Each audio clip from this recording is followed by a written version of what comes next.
the handsome liberal. Let me see if I can switch over to Wi-Fi from one of my devices. We're going to be covering, or better yet, discussing to some degree what just happened. I'm very curious to see what the opinion of the folks are. Now, we're obviously talking about analyzing the State of the Union address. I'm assuming most of you folks did see the State of the Union.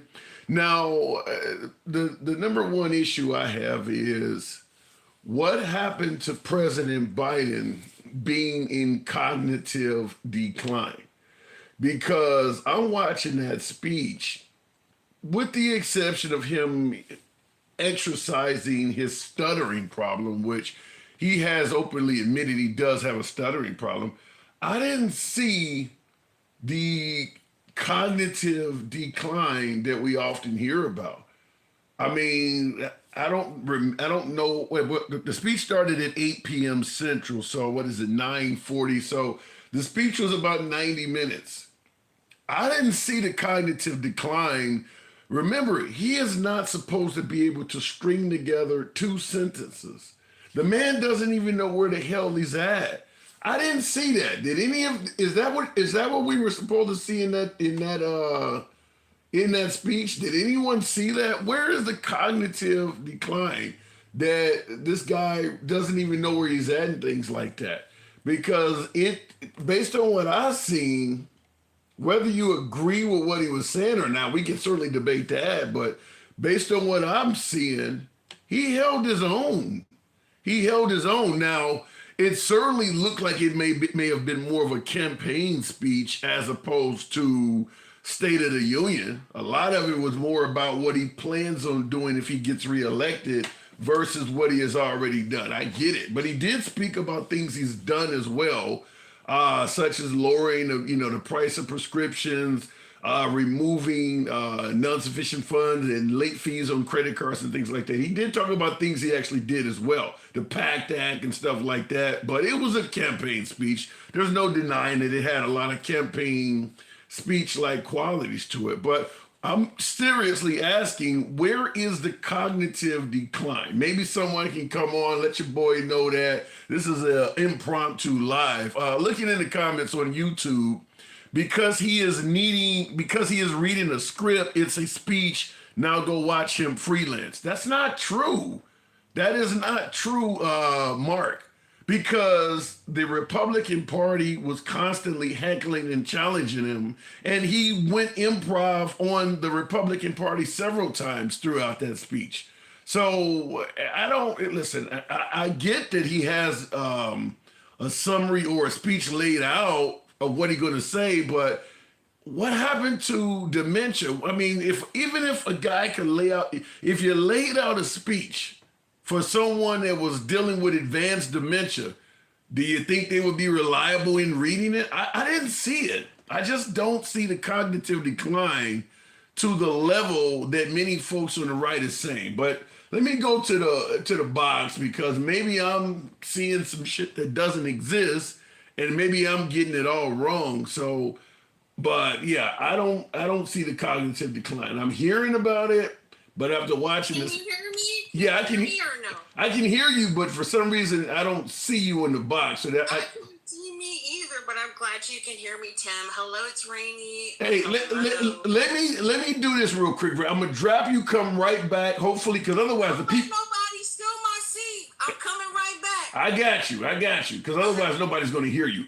Okay, so let me try to bring Rainy back up. But and I see in the comments somebody said he was absolutely jacked on something. Jacked on what? Jack, you can't just state that. Where's the evidence of that? I don't see where he was jacked on anything. I saw where he held his own good. Rainy, okay, we're good. Now he's hopped up on drugs, and that's the only reason why you delivered. He's hopped up. Y'all can't with y'all folks, okay? Tim, so I just wanted to say this really quick. Sure. I was so proud of the president. You should see me. My neighbors probably think I'm crazy because I'm screaming at the TV like, "Go ahead, Tim!" Like that's right. Okay, so listen. I don't know what your topic was. I just go to. We're just analyzing. Welcome me into where you are. Yeah, we're just analyzing the State of the Union address. And my point is exactly what you were screaming about. Where is the cognitive decline? Can't string together a sentence. I don't see that. He seemed like he held his own. I mean, okay, so I think if people, when I hear people say he can't string two sentences, Joe Biden's been a gaffe machine our whole lives. Me and you the same age. The man ain't never had, a flawless speech. He's Right. not Obama. Right. He's just not Obama. I'm sorry, not say Obama because he's the greatest orator president we've ever had. Right. And so he's not that. He's definitely a weak freaking speaker. However, tonight I think he was very cogent, and I appreciated when Marjorie Taylor Greene approached him with the Lake Riley scenario, and he withheld that button, and he brought it up, and he was like she was unalive by an illegal. He didn't say a migrant.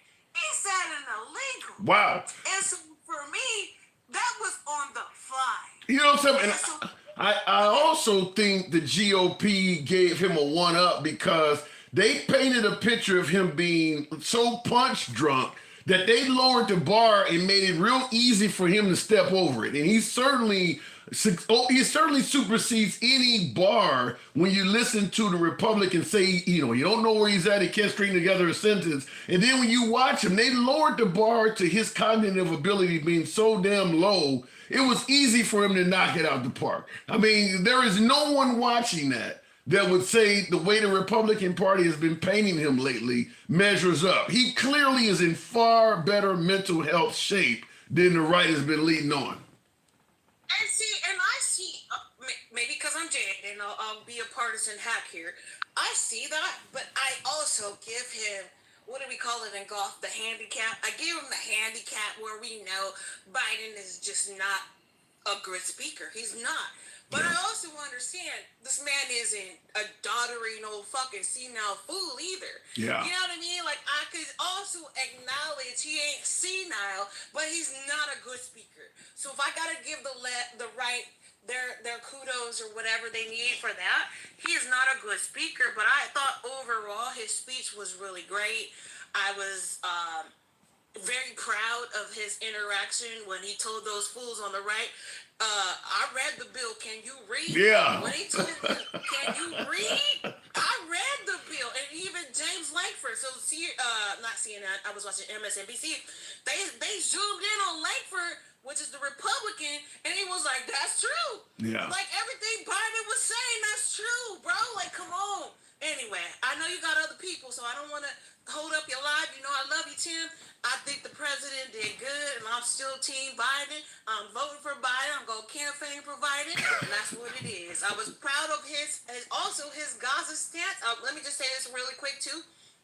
I was happy what he said, and I was proud of the Democrats and the people on the left that did not protest the president. I think he had one heckler protester up rafters that they had to escort out. But I was proud of the representatives that did not embarrass the president tonight. That's all I wanted to say. I love you, boss. I'll talk to you soon. Well said. Appreciate you. Have a good evening. And in the comments, before we continue moving the program on YouTube, for you folks who are watching me at night, I don't normally do it on night lives, but we do run a simulcast on YouTube, so we're also simultaneously on YouTube. Stephen Jones said he did well, but you can't deny he has cognitive decline. It actually comes and goes. Even doctors admit they can stimulate through drugs. Well, that could be true, Stephen. I'm not going to take that away. The guy is 81, almost 82 years old, or maybe 82 already. I'm not going to take away that he is likely in cognitive decline. However, Trump is likely in cognitive decline too. Members of his administration is saying that. Maybe Biden is further along. But the point we're making here is that whether Biden is in cognitive decline or not, and I tend to agree with you, Stephen, that he is in some form of cognitive decline, it's nowhere near as advanced as Trump and a lot of folks on the right are making it sound. That's the point I'm trying to make. I'm not saying the guy is 100% within his faculties at the age of 82, but it's pretty clear that the right has greatly overstated what his mental capacity is. To the fact that when he gets up there and covers that speech, rather well. I won't say flawlessly, but I would give him at least a B plus in terms of his ability to orate. I'm not talking about whether or not you agree with what's coming out of his mouth. I get that on the right. People may not agree with it. I'm simply saying of the ability to deliver a coherent message. I'll give him a B plus. Trump made it almost sound as though it was impossible for him to get through the shit. So he has greatly superseded any expectations you would have if you've been listening to people on the right about how his cognitive decline is just about gone. That doesn't measure up. And you can tell it doesn't measure up by the fact that folks on the right, to try to justify what they've been saying, are now suggesting that the guy is on drugs. Well, maybe they gave him speed or cocaine or a bunch of Mountain Dews or no. He is better off than the picture being painted. I think it's pretty clear. He is better off than that picture that is being painted. Going back to the box though, we'll go to, I don't know what that says, who, something like that. Good afternoon. Trumpy's got to make up some other shit now, and that does seem like that's what's going on. Well, now he's on drugs or something like that. That's not the case. You are a fool. Biden is in trouble. Trump shouldn't have to be your common sense. Gary Johnson. Perhaps I am a fool. You kind of remind me of my baby mama in court. But what I'm simply saying is, I was told that man could not string together a sentence. That man does not know where he's at. That is what Trump is saying at all the rallies.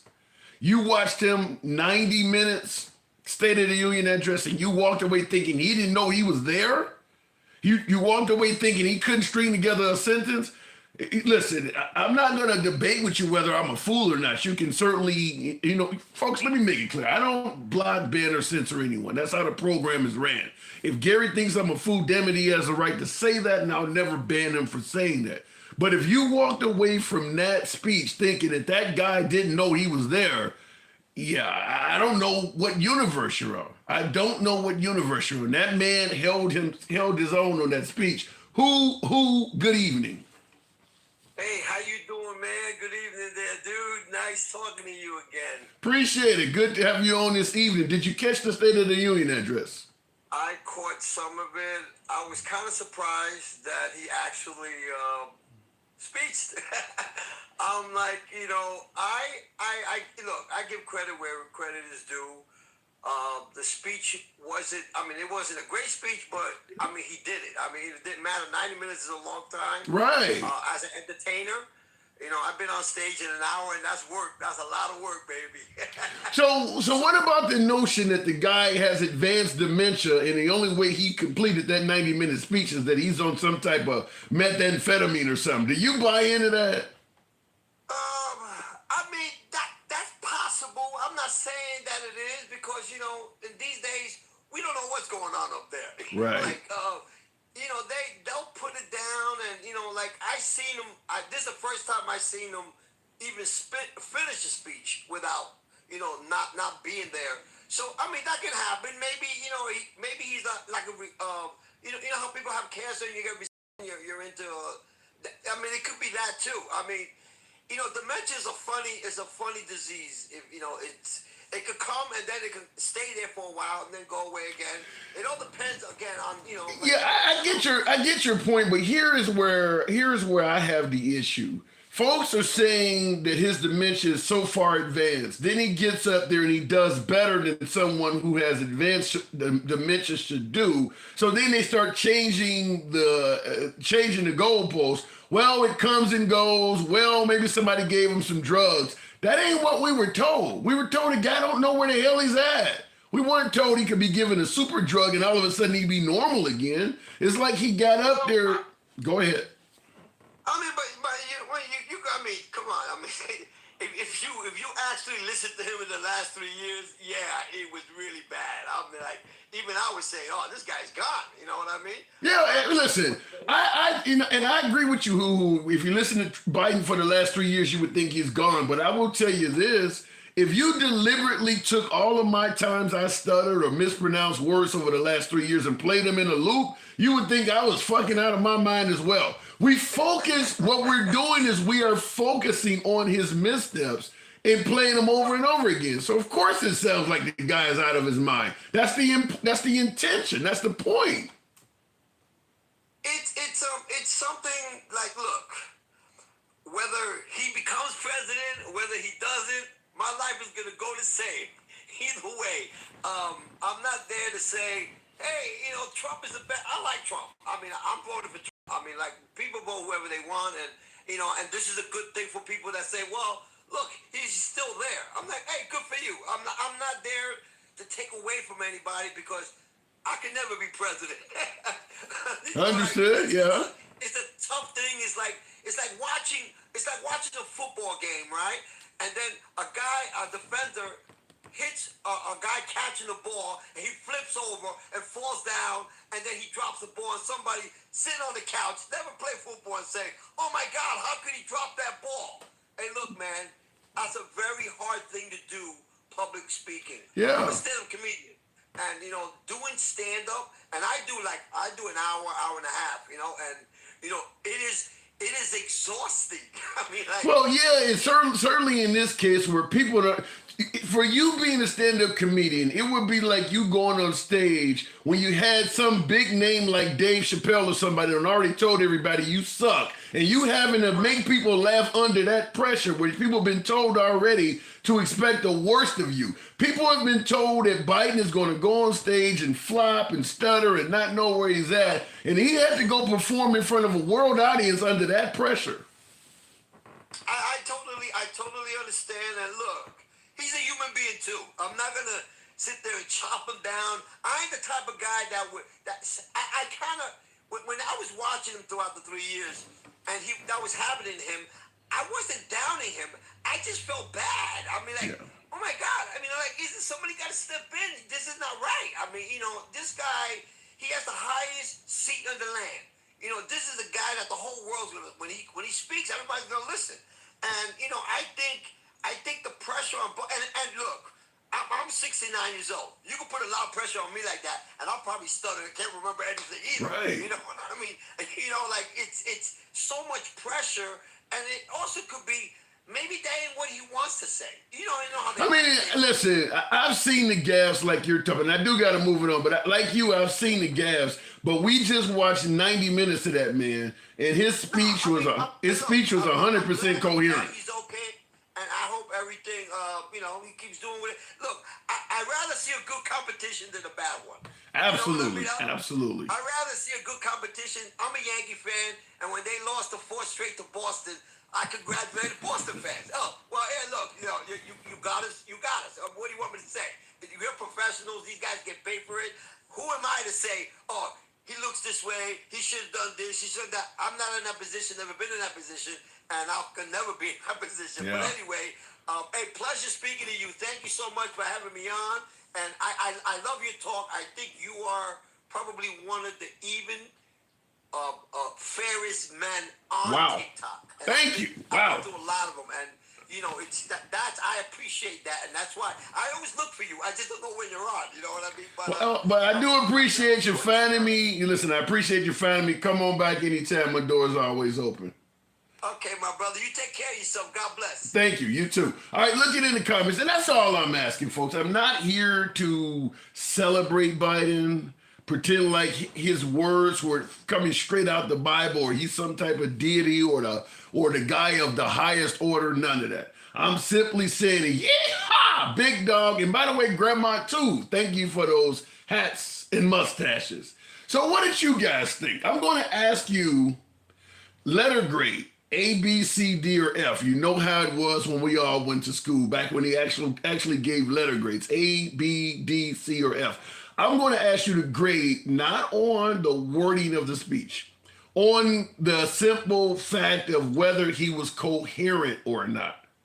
In terms of being coherent, as opposed to not being able to string together a sentence, not knowing where he's at. What letter grade would you give him? A, B, C, D, or F in regards to his cognitive ability to speak, let people know what he was trying to say, get his point across? What letter grade would you give him? Because I was told the man would not even know where the hell he was at. I'm trying to figure out, I see one person gave him a D. says Daddy Lawbreaker. Wow. F. Dave on YouTube said he got an F. His high ran out. What? Listen, I like to know what part of that speech did his high run out so we could see the difference from when he was high versus when he was not. His high ran out. Wow. Okay, looking in the comments. Look, most of you folks are giving him an A. In terms of cognitive ability, not taking into account the speech itself, no, the actual, terms or defining any of that, I'm going to give him an A plus. I don't think that if he was trying to tell me how to, to put together a Lego set or how to change the brakes on my car or something like that, in my opinion, his cognitive ability to relate a point is spot on. I don't see any issue where that guy looks like he's out of his mind or has a difficult time conveying the thoughts on his mind. I don't see it. I just don't see it. And I'm saying that after hearing it coming from the right, particularly from Trump, my beloved Trump supporters, for quite a while. If you listen to Fox, OAN, or Newsmax, and that was the only news source you listened to, and you had never heard Biden speak other than on those channels, and then you were sent to that State of the Union address, you would wonder if you weren't watching AI on right-wing media. Like, where did they get those clips of him stuttering like that? Because he's here and he seems to be acting normal. I don't see it. Now, perhaps as of tomorrow, some folks are saying he was on some type of drug or something. Maybe tomorrow he'll go back to stuttering. But yeah, I don't see it. Newsmax rots brains. All right, going back to the bots. And someone said, can he take real questions? It's a good point. That is a good point to raise. I don't know if he's going to debate Trump, but that is a good point to be made. Going right on into the box, I do appreciate you folks that are holding. We'll go to Steeler Fan 407. The cognitive ability. The man is out of his mind. Can't string together two sentences. Steeler Fan, what say you? Good evening. Man, let me tell you something. These Trump supporters, they don't know a good speech if it just slaps them right there in the face. They're not gonna support him no matter how good he does. He got an A plus today. He was on point. He also went ahead and whenever the mega, senators or whoever started hecking at him, he made sure that they were, going to hear exactly what he was going to say. And he does have a stuttering problem. That's the only issue he has. He has a stuttering problem that he has dealt with his whole life.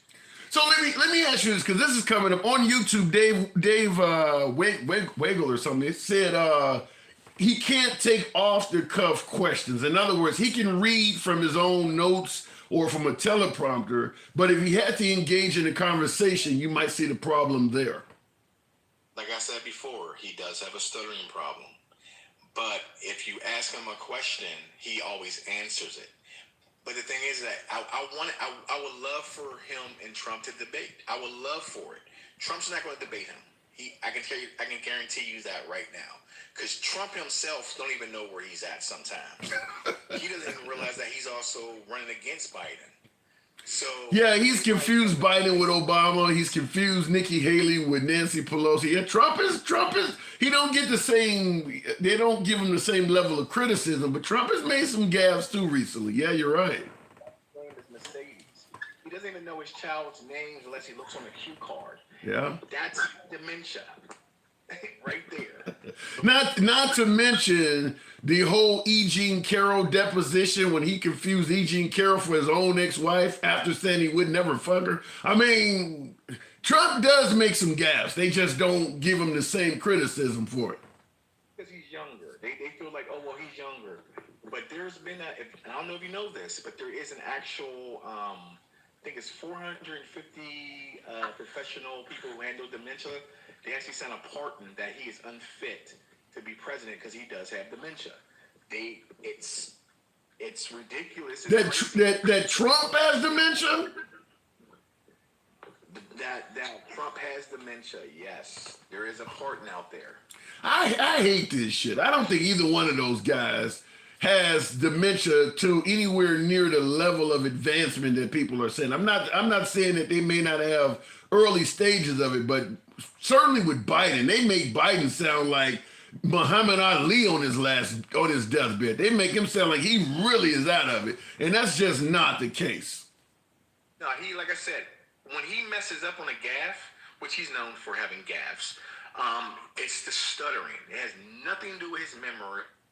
It's just his stuttering. So when he stutters, he tends to, his brain has to put something else in there. So yeah, it may sound like it's an issue, but it's just a gaffe because of his stuttering. That's all it is. Yeah. All right, so you give him an A+ as well. Yes. All right. A+ as well. All right. Appreciate it, still a fan. Certainly appreciate you coming on as well. Like I said, to me, he certainly conveyed his point. I didn't see any of that dementia this evening, and I would be curious to see what the analysts are saying, because far right-wing media are going to pick apart his speech and find something in there. I tried to turn on Fox right before I got on here to see, because I'm curious to see how they're going to pick it apart. But I do appreciate you coming on. Come on back through anytime. Thank you. Absolutely. So looking in the one speech, Doug says one speech on 4 years. See, that is the issue. And you guys are correct. Biden doesn't take a lot of questions off the cuff, doesn't hold a lot of speeches. I'm not going to take that away from the critics that are saying that. But here's the problem. Every hurdle he negotiates, you put a new one in front of his face.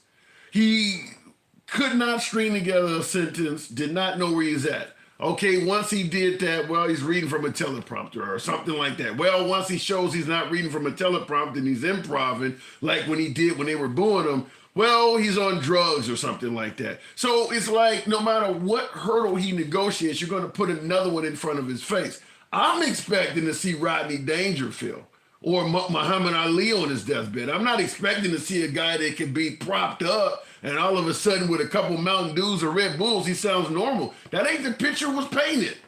It's like the bar or the, what did they say, the goalposts are being moved to make the narrative fit. I was told the guy was a sloppy mess, equivalent to somebody who was probably blowing a 2.0 on a breathalyzer. I don't see it. And it's okay to say that. It's okay to say maybe we overestimated the suggestion that the guy is out of it. I don't see it. And the only way it's going to work is to say he's on drugs or he's doing this, or you're adding a bunch of shit that wasn't there. Going back to the comment section, Trump can't put two sentences together. He's the worst speaker of all time. And I don't buy it on Trump either. I think Trump is fairly coherent.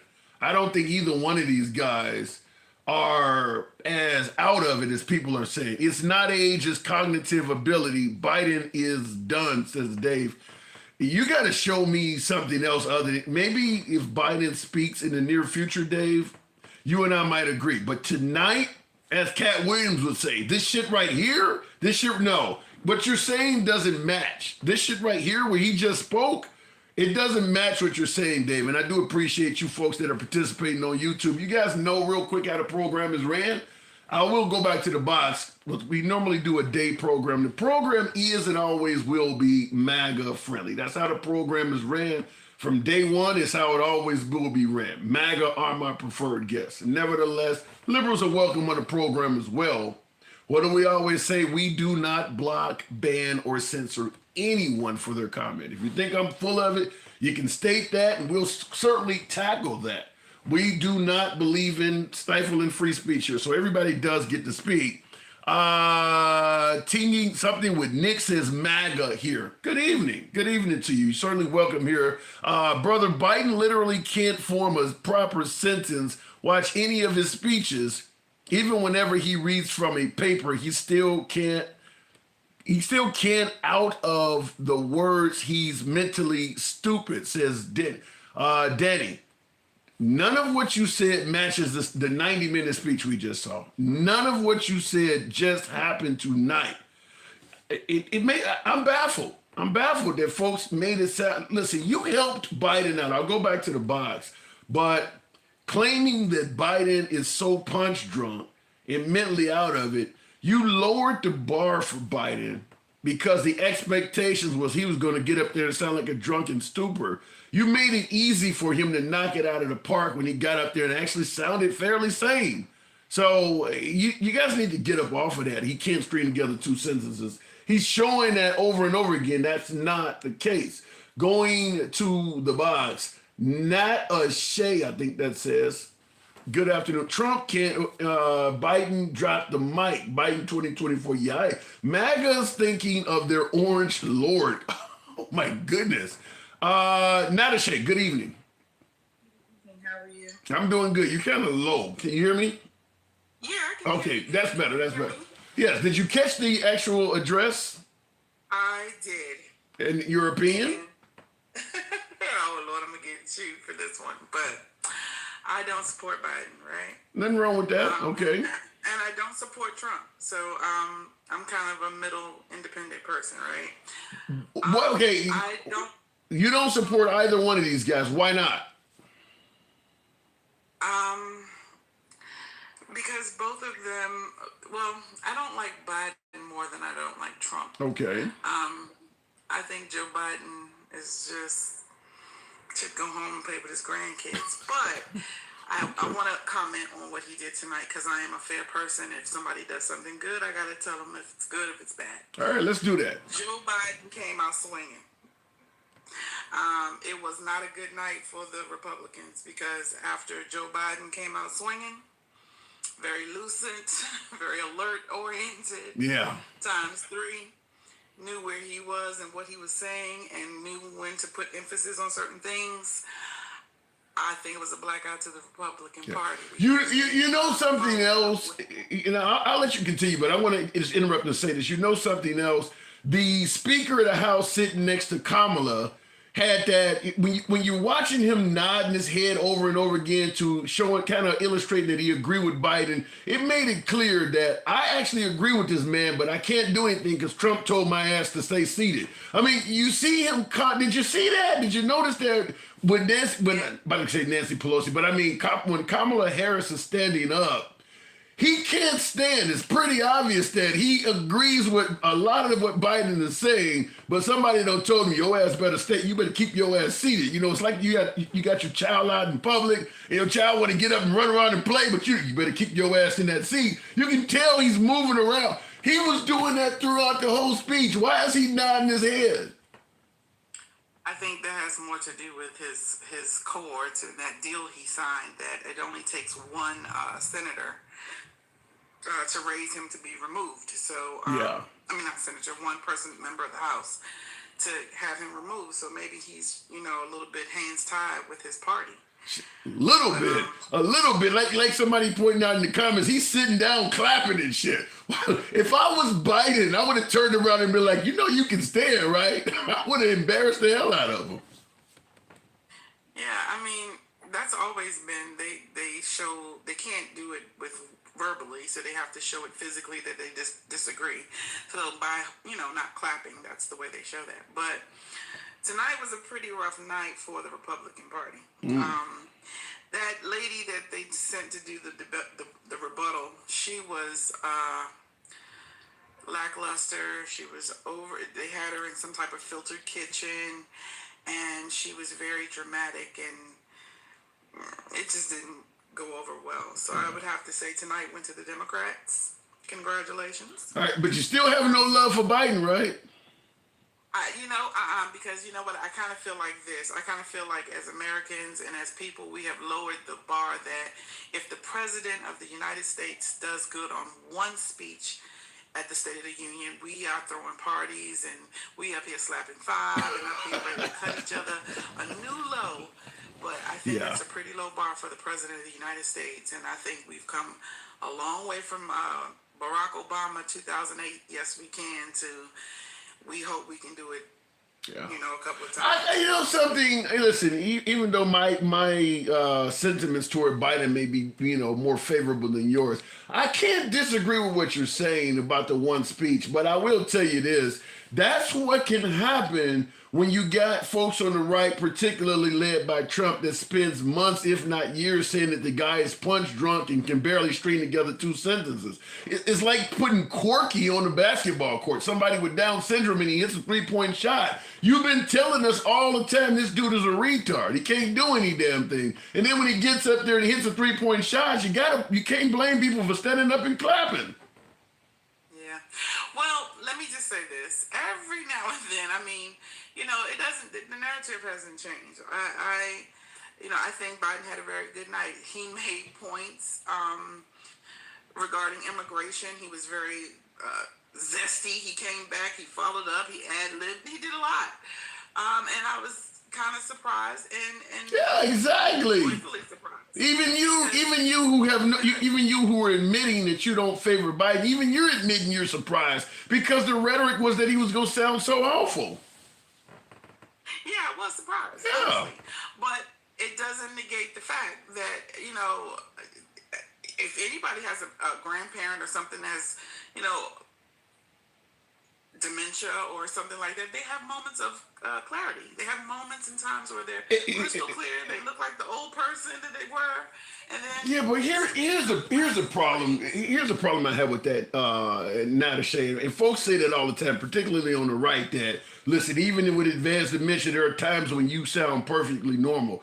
If that is true, you can't time that shit. You can't. If you got advanced dementia and there's times when it clears up, you can't tell yourself, you know, on Thursday night at 8 p.m., I want my dementia to clear up so I can give a speech. That ain't how it works. If you got dementia, you don't get to pick and choose the times it clear up. He knew that speech was going to be at 8 p.m. tonight for weeks. You can't just control dementia like that. You're right. You're absolutely right. And there are many things that could have should have happened, but I don't want to take that away from Biden. I think he did a good job, and I think we should let him have it. You know, I think we should honor, you know, say he did a good job, and that's that. I am not a person that's not fair. If he had got up there and bombed, I would have said he bombed, but he didn't bomb. So reasonable. You know. All right. Now to say I do appreciate that. That's fairly reasonable. Feel free to come on back through it. It's our first time talking. No, okay. not at all. Were you using the same name? I use the same name. I changed my picture. Okay. But I've talked on your platform before. All right. Well, I appreciate you coming back through. Thank you.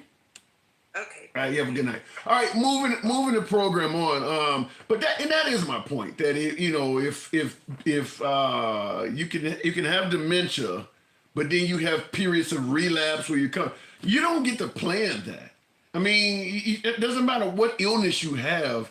You don't get to plan the times when it goes away 2-3 weeks in advance. You know, I got a bad heart, but I need to be able to run a marathon in 3 weeks, so I needed to clear up just for you don't get to plan that. I think I don't, but people are saying that well, you know, there are times that it goes away.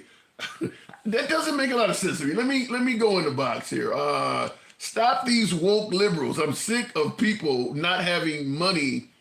Put shoes on kids, says Paulie. I don't quite get where you're going with that. Explain why it is good for America to let in 10 million illegal immigrants into our country, unvetted, unvaccinated, says Dave. That's a good question. First of all, it's not a good idea to let 10 million illegals into the country. However, technically, they are not here illegally.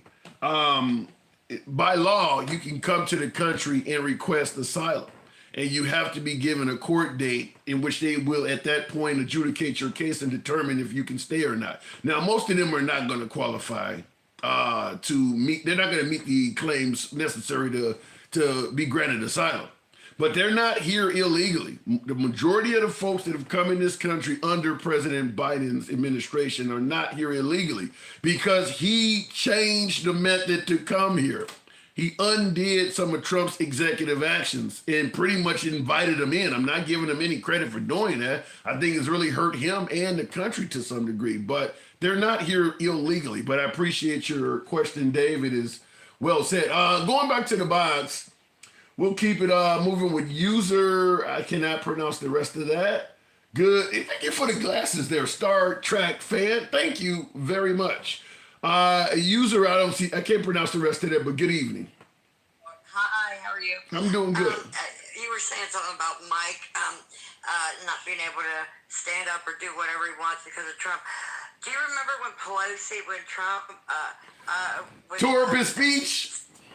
Yeah. Yes. And she tore up the speech, and she sat there and made all kinds of faces and wouldn't stand. I mean, it goes both ways. Yeah, Both ways. yeah. I don't know what just happened there, but but Nancy Pelosi was certainly, she certainly was showing no love for Trump at that point. But I mean, her and Trump continue to go back and forth. I mean, Trump, what was he calling her, nervous Nancy and things like that. Trump hasn't, he's had nothing but bad things to say about Nancy Pelosi the whole time. So it doesn't surprise me that she got up there and, showed disrespect to him. I mean, he said a lot of bad things about the lady. I mean, come on, look at what she's done. She's part of the problem. What's been going on with this country? Did you see the video when Biden sitting there like a little kid, and she was up on this TV thing, and he was saying, "Hi, Nancy, I'll do whatever you want me to do. I'll say anything you want me to say." And then it went like I didn't see that. When did that happen? Listen, I swear to God, hold on, let me finish. And it went blank, and you couldn't see her or anything. She went, "Am I on?" And she goes, "We don't want him talking." Now, this was right in the beginning when I feel they stole the election. But it was right at the beginning. So, I mean, he's their puppet. He never won no daggone election, and he was on his good cocaine. But let me, hold on. Pretty good. They still didn't find it. They could find out every drug addict on the planet, but when it comes to the White House. But wait, hold on, hang on. What name are you going? I don't want to keep calling you user. What name do you have down there? Jill Urban. You said Jill. Okay, Jill. We'll go with Jill Urban. And let me just say this. Now, you said you feel they stole the election. It's been 3 years, Jill. Why don't you know that? Why don't you have solid evidence yet? You shouldn't still be feeling like I've seen evidence. I've seen what they've done when they pushed Republicans out, and only the Democrats stayed where the polls were, and so they stopped the counting, and then they pull out people stand outside with their video cameras and watch them pull more boxes of ballots out and continue counting. But how do you know? Okay, but how do you know what was on the ballots? Like you said, they pulled the Republicans out and the Democrats went in. You couldn't see what they were doing. Told them that they were done. The counting stopped, and the Democrats had the Republicans leave, and they're like, "Well, why you all leaving too?" And they said, "We're cleaning up, what have you." Well, we'll stay and help. No, we don't need you guys. So they're like, "Man, something ain't right." They went outside and with their cameras, their phones, started videotaping them, pulling boxes out and continuing to count. So you're pointing. Everybody believed that he beat Obama. They're not thinking straight. So let me ask you now. You're pointing out what you see as the Democrats cheating. How do you feel about the fake electors that are pleading guilty that they cheated on behalf of Trump? Do you take that in consideration at all? No, because they're getting paid to say that stuff. Just like, remember when... Wait. Hold on. Wait. You're saying... Whatever you guys do, when you go to jail, we will pay to get you out. These people are paying. Hold on, Jill Urban. Hold on. Hang on.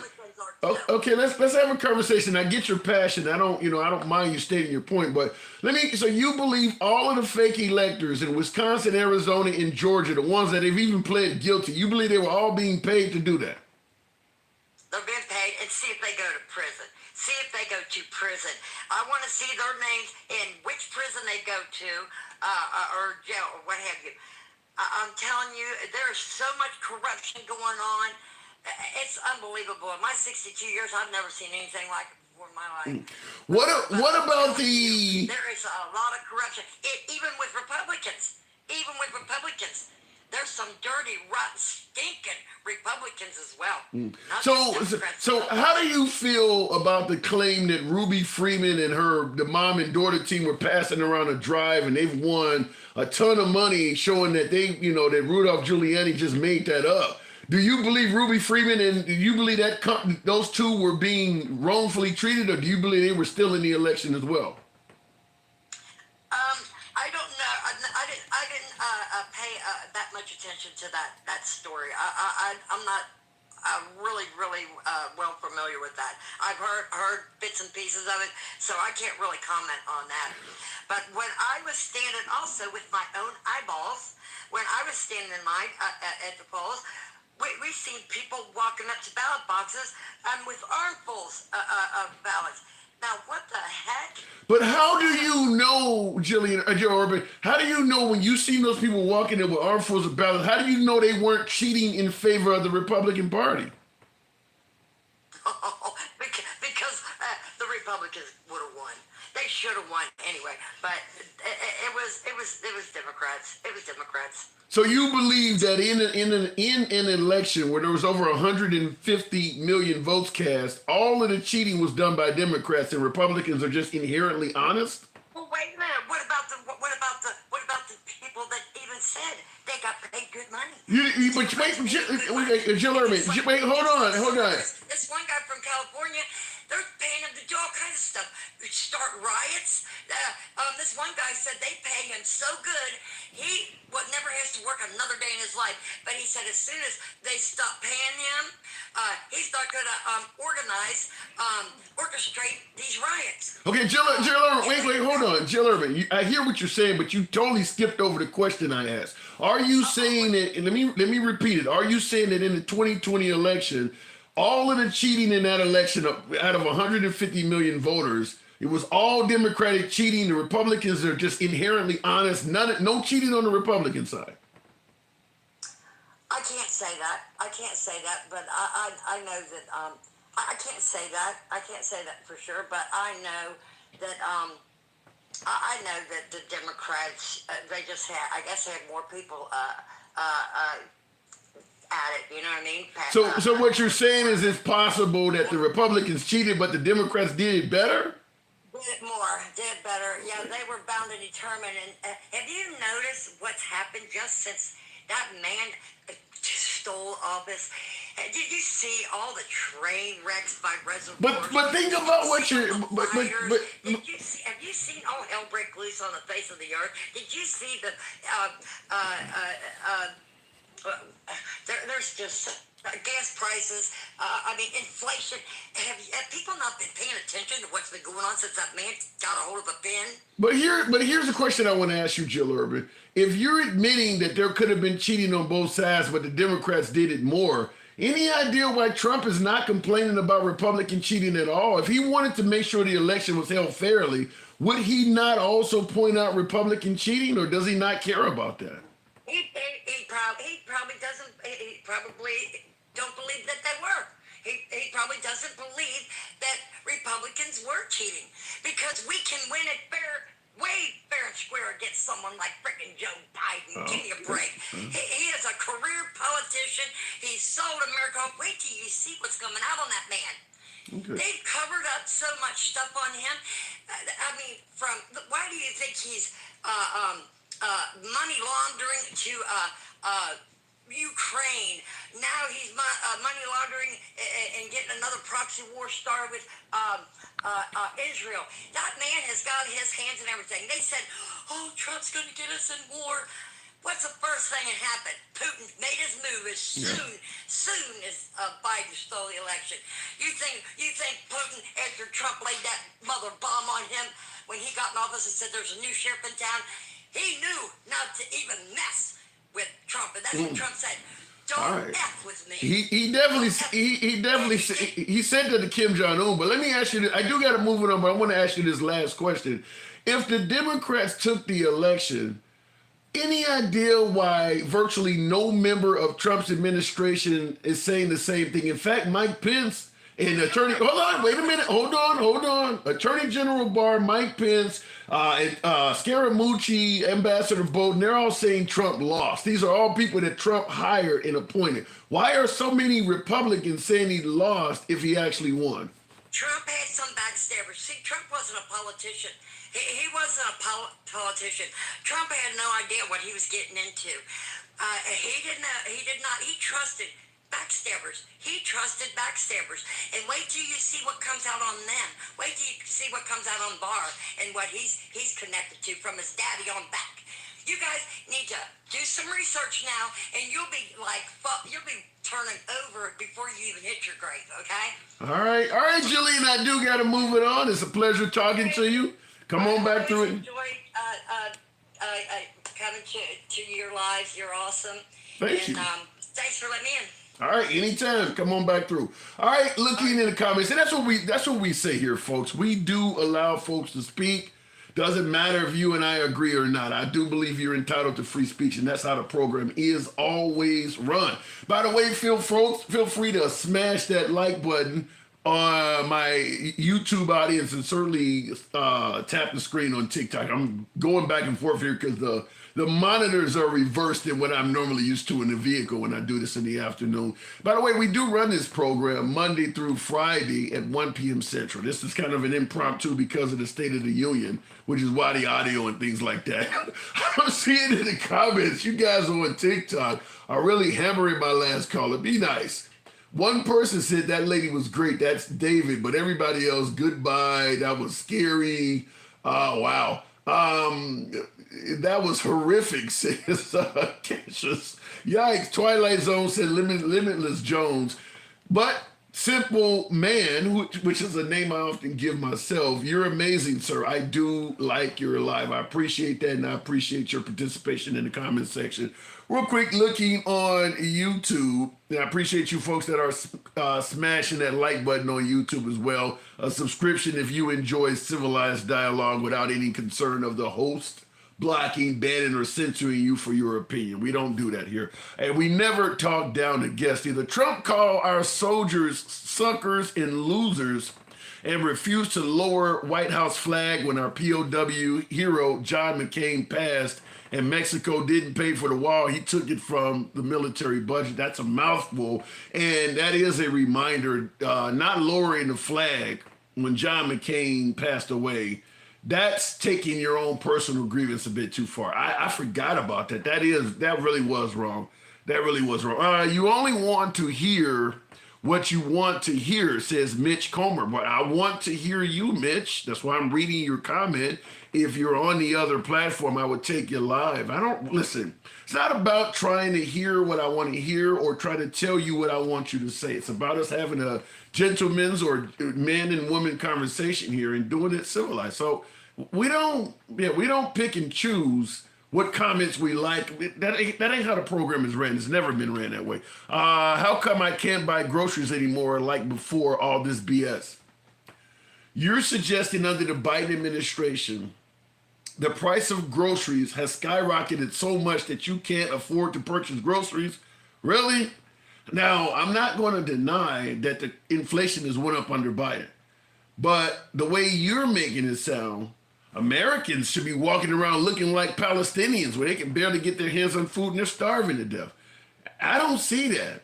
I don't hear a bunch of Americans losing weight because they can't afford to eat. It's not that bad. It's just like the Biden stuttering issue, and you're saying that he can't string together two sentences. You can overhype an issue to the point where you lose credibility. You can point out inflation under Biden sucks compared to Trump. We can have that conversation. But skipping to the point where I can't even afford to eat under Biden is ridiculous. That's taking it a bit far. Back to the box, we'll keep on moving with Wise G. Good afternoon. You're amazing, sir. I do like your life. Thank you. Wise, good evening. Good evening, brother. Hey, did you catch that State of the Union address? Oh, I sure did. What say you? How did Biden come across as incoherent, cognitive decline? What did you think? I think the president spoke very well. I mean, he actually speaks better than me right now since I've just been diagnosed with Bell's palsy and half my Oh, face is paralyzed. But wow. he did a great job, and I think as he sent this message loud and clear that we should move forward, and and he also pointed out the hypocrisy on the Republican side and how they refuse to move on this border bill, and that they actually go back to their constituents with all of the money that he supplied through the infrastructure bill, and they brag to their constituents how they look what we got, basically, and I'm a Biden supporter. You know what I'm saying? I don't think the man is 100% perfect. What's wrong? Why don't you support Trump? Folks suggest under Trump, cheap gas prices, a good economy. Why not support Trump? Well, I'm not naive to think that the president is really that in control of gas prices and groceries. I got a firm grasp on how the system really works and economics work. You understand? I've actually done my research and learned these things over the years, and actually read information and stats and statistics and stuff like that. So, I mean, just from some talking points people say, I'm not just gonna read the headline and buy into it. I'm gonna actually go back to the paperwork and look into these things for myself. Yeah, that's why I don't support Trump for that reason. But one of the biggest reasons, and I'm gonna have to say this with my full chest, that I don't support Trump is because he is a known racist. You understand what I'm saying? Elaborate. What makes you say that? What makes me say that? Okay. From his first speech when he came down that escalator and said that Mexico was sending rapists and murderers and all these other things, that is a dog whistle. And me being a black man, I am very familiar with these things and how these people use their tool, their little dog whistle, to signal to their groups that this is what I'm about, people. You understand what I'm saying? I understand it clearly, and he's done it not just that time, but throughout his presidency. He called Colin Kaepernick a son of a bee for protesting peacefully. He's done all kinds of things like that. I don't even want to go into that. Not only is Trump that way, but MAGA is that way. You see it every day in the comment sections of other lives. Your life is pretty much a very peaceful place compared to other lives. And you go into these lives and they come in there with the hard ER at the end, calling us out on a lot of things. You understand what I'm saying? Wow. And not only that, we heard him say in the debate, Proud Boys, stand back and stand by. A known white supremacist group, the 3%ers, the Oath Keepers, all of these groups are backing him. He is standing side by side with these white nationalists and racist groups in his circle, and he refuses to denounce them. The Triple K, all of these groups back Trump. So let me ask you. Now, we've had 4 years of Trump, and many folks favored the way the country was being ran. They favored the lack of global conflicts worldwide. What do you think America would be like if he became president again? What I think it would be like, I think that there will be no more Palestinians. Ukraine will be handed over to Russia, and a lot of other things. I mean, the man said that he disregarded our intelligence agencies over the word of a dictator, who is Vladimir Putin, a man known for unaliving his adversaries recently. This is things that he's done throughout his political career in Russia. He's known for this type of behavior, for taking out people who disagree with him. He jails his opponents, and he's definitely in Putin's pocket. I mean, when he first came into office, he had that meeting with Putin where he kicked everybody else out the office. Yeah. And just him and Putin were in the office with nobody else in there to hold him accountable for anything said in that meeting. We do not know what took place in that meeting, but we do know that some Israeli secrets ended up in his hands eventually. Wow. So let me run this one by you, because you're suggesting that Trump has racism in him or whatever. On YouTube, John Tusher says, Was Trump a racist when he was receiving an award next to Muhammad Ali and Rosa Parks for his dedication to the black community? I'm not aware of the award, but he's saying that Trump received an award for being, whatever he may have been doing for the black community. And at the time, Muhammad Ali and Rosa Parks were receiving an award right along with him. So he's saying that Trump has shown love to the black community. Oh yeah, he showed us a lot of love, especially when he went and rent apartments to people, and he got held liable for those cases as well 2 times. Now, can't nobody tell me about Trump. I'm from New York City, born and raised. I know all about Don the Con. You understand what I'm saying? I know what that man is all about. I actually worked for a company that we worked in his apartment complex on Staten Island, New York. And guess what he did to that company? The same thing he did to most of the other ones that worked for him. He stopped paying right before the job ended. I mean, we had about 1 more apartment building left to change the electricity over from 110 to 220 volt. And right when we got to that last apartment, he stopped paying and told us he didn't want us there no more. And that company went bankrupt and had to file bankruptcy, and we had to open up in a new name and everything just to keep the business going. Wow. So that's my personal experience with Trump. And I don't even want to go into the Central Park 5 and other things that he's done throughout the years to prove who he is, man. I mean, we see pictures. All right, we got pictures of slaves feeding white babies as wet nurses. So it's not beneath them to use us for things. It's not beneath. So to say that white people do not know how to basically gloss over things and make it seem like they're not racist. Like the first thing you say when you call a racist person out is, "I got a black friend." Well, hold on, hang on. You don't think that? Okay, let me just say, you don't think that everyone that supports Trump is a racist, though, do you? No, I do not think everyone that supports Trump is racist, but every racist supports Trump. Wow. All right, Wise G. I see why you got that name. I appreciate you coming on. I do got to move it on, though, man. Wow, that's deep shit, man. Appreciate you coming through. Hey, I appreciate it. As well. Later. Now, I see a lot of folks, particularly on YouTube, certainly disagree. This guy is glossing over everything. I mean, listen, we're having a political conversation. A lot of folks gloss, you name it. I mean, Biden's speech tonight shows that you can't string together a sentence. There's a lot of glossing over. That's kind of how things go, because that's what we're talking about tonight, is we're analyzing the State of the Union address. And my simple question is, why didn't it go as bad as Trump and many detractors of Biden said?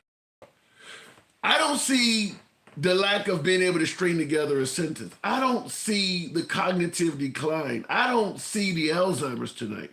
I was told that stuff was going to happen. I don't see it. Looking at the, Jessica Brown says, and that's a very low standard. You didn't look at actions. Well, it's a low standard because you put us there. You put the man down to that level so that we're expecting what you're talking about. When that doesn't happen, we come back to you and ask, why didn't it happen? And your response is, well, now we need you to look at actions. No, we looked at what you told us to expect. We didn't see it. That's the problem. You made the bar so low for Biden that he could just step right over it. It wasn't hard for a coherent man to supersede expectations when you don't tell us he's incoherent. You did that. You helped Biden out tonight by telling everybody he couldn't speak. And hey, I'm gonna knock this one out the park. I'm just gonna go in there and talk because they told folks I can't talk. You helped him out looking in the box. And by the way, I'm assuming that's going to lighten up some hearts and minds, because his expectations were very low. 90 minutes. It's 8 o'clock at night Central Time when he went out there, 9 o'clock Eastern Time, well past the bedtime of an elderly guy. So he's up past bedtime because you guys have been telling folks that he does nothing but stay in the bed all the time. You painted this picture that was so grim. that when he went up there and just knocked it out the park, you're going to have to answer that. I'm just telling you, you're going to have to answer that. Looking in the comments, what the fuck are you talking about? Trump isn't a public speaker. I'm talking about Biden right now. What do you mean?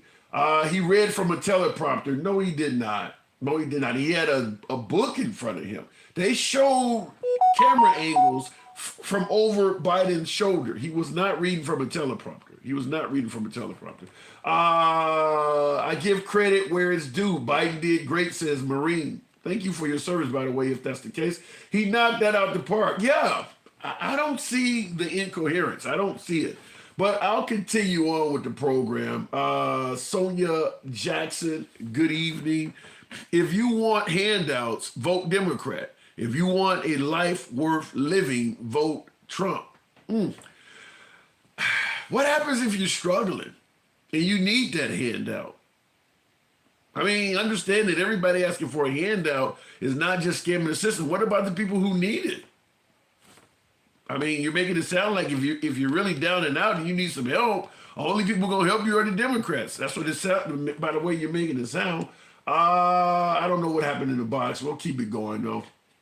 Trump can't speak. You hear his last speech. I don't like that. I don't like that rhetoric. I think Biden has knocked that out the park, and I don't believe. I've been to a Trump rally about 4 months ago. Trump can speak.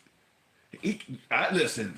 You may not agree with what he's saying, but just like with Biden, you may not agree with what he's saying, but in terms of can they get their point across so that you know what they're trying to say, I give both men an A. Both men, if I had to grade them on their ability, their cognitive ability to deliver a message that they're trying to get so that the user understands it, both of them gets an A. You know what they're talking about. They're not in cognitive decline like that. I mean, some of you folks make it sound like that Biden sounds like the Dada man on New Jack City. For you folks, you may have seen the movie. Something like the guy can't speak. It didn't measure up. It didn't measure up. 90 minutes, he can speak. All liberal guests, bring me up. I'm a real conservative, says Chuck. All right, listen. Chuck, I like it. Come on in, Chuck. It is what it is. Maybe we can get a different analysis of the speech. Good evening, Chuck. Welcome to the program. How's it going, Tim? It's going good. So you saw this State of the Union address. Oh yeah. The floor is yours. All right. Yeah, I think coming from a guy like that we had before, Donald Trump, like that guy moved the needle on so many issues, whether it was immigration, whether it was the border, whether it was the America First policies. Move the needle how? Move the needle how?